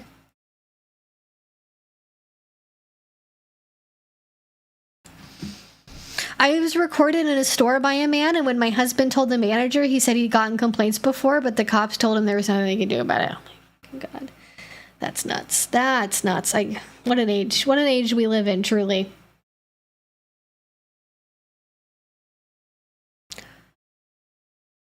I did talk about the new choking research. We just did that. But actually, you know what? I'll go to the bottom of the chat. I'll go to the current chat and we'll see what we got. Because I think I saw one that was clearly indicated as being a question. I have this uncle who tries to teach me about spirituality and healthy living. Oh boy. It sounds like he isn't smart, well-off guy, but he talks a mile a minute and I never really ask for his advice, and he kind of just talks at me. What is a good way to tell him I don't need or want his help without being a dick? I love a good old-fashioned compliment sandwich. So there is a skill that you can use that's like one of those like DBT skills that I think everyone can benefit from knowing about, and it's called the Dear Man skill. This is one of the foundational DBT skills, and it is about having effective interpersonal communication, and it stands for describe, express, assert, reinforce, and then as you're doing it, be mindful, assertive, and be willing to negotiate. So for example, you might say, and this is not, I haven't like fully workshopped this out, so this isn't maybe what I would say is a final answer, but kind of thinking about it these lines, because describe is like what's going on. So the situation is that your uncle is not talking to you and being respectful of your time or your desire for the conversation. So you might be able to say, you know, the situation is, we have a lot of conversations that I feel are one-sided, and can be this more like you're putting, with describe, you kind of just want to like put down what the facts of the situation are. You don't necessarily want to put your feelings into them, so maybe save that for later. But you could say to your uncle, like, you spend a lot of time talking to me about things that I haven't necessarily asked for a conversation about. To me, that feels like we're not really having a conversation. I am just being talked at, and that doesn't make me feel good or want to engage in a conversation with you. And then you assert, like, what do you want? So I don't know what you want. You could be, maybe you want to be asked, or you just don't want to have the advice at all. You could say, I would prefer it if you asked first, or you could say, if you want to talk to me, you should ask first before engaging in a conversation. If you could do that, I would feel so much more comfortable having a conversation with you, because then I know that it's a conversation we both want to be in. Like, that's kind of the flavor of the sort of thing I would talk about, is like, describe what's going on to them, express how it makes you feel, talk about what you actually want to see happen, and then make it easy for them to say yes. Tell them what their reward will be for listening to your request. So you say, I want to have this. If you do that, I'll feel so relieved. I'll feel so amazing. I want to have more conversations with you. And like, it'll just make me feel so much better about our relationship. Because that'll be true, right? If your uncle talks to you in a way that's more respectful, you will feel better about it. You'll want to have those conversations more. I find a lot of people, especially older people, tend to kind of just like, I mean, I'm going to talk because I live stream, but like, I do it for a job. But a lot of people just think, well, I'm smart and I'm wise. People want to know what I have to say, and they just go fucking off on a tear. They never check in. They're just talking to you about how you should do this and you should change this and blah, blah, blah. And it's like, I didn't ask for fucking anything. What the fuck? Like, what's happening here? Yeah. That's what I would think of. That's what I would do. But good question. Hopefully this gives you some tools to work with. Just look up DBT, Dear Man skills. I'm sure there's all kinds of videos that'll like walk you through how to do this, and it'll give you an outline of like exactly what to do. Because there's more details about like what to do. Essentially, you just want to describe things. You want to stick to the facts, not your emotional interpretation of like what's happening. Then you want to talk about how things make you feel. Then you want to ask for what you want. And then you want to reinforce by telling, give the person a carrot, all right? You want to give the person a carrot at the end so they keep listening to you and are willing to engage in the conversation. But with that being said, I really do need to go. Thank you all so much for hanging out with me on this beautiful, wonderful, very warm Friday night. Stay safe.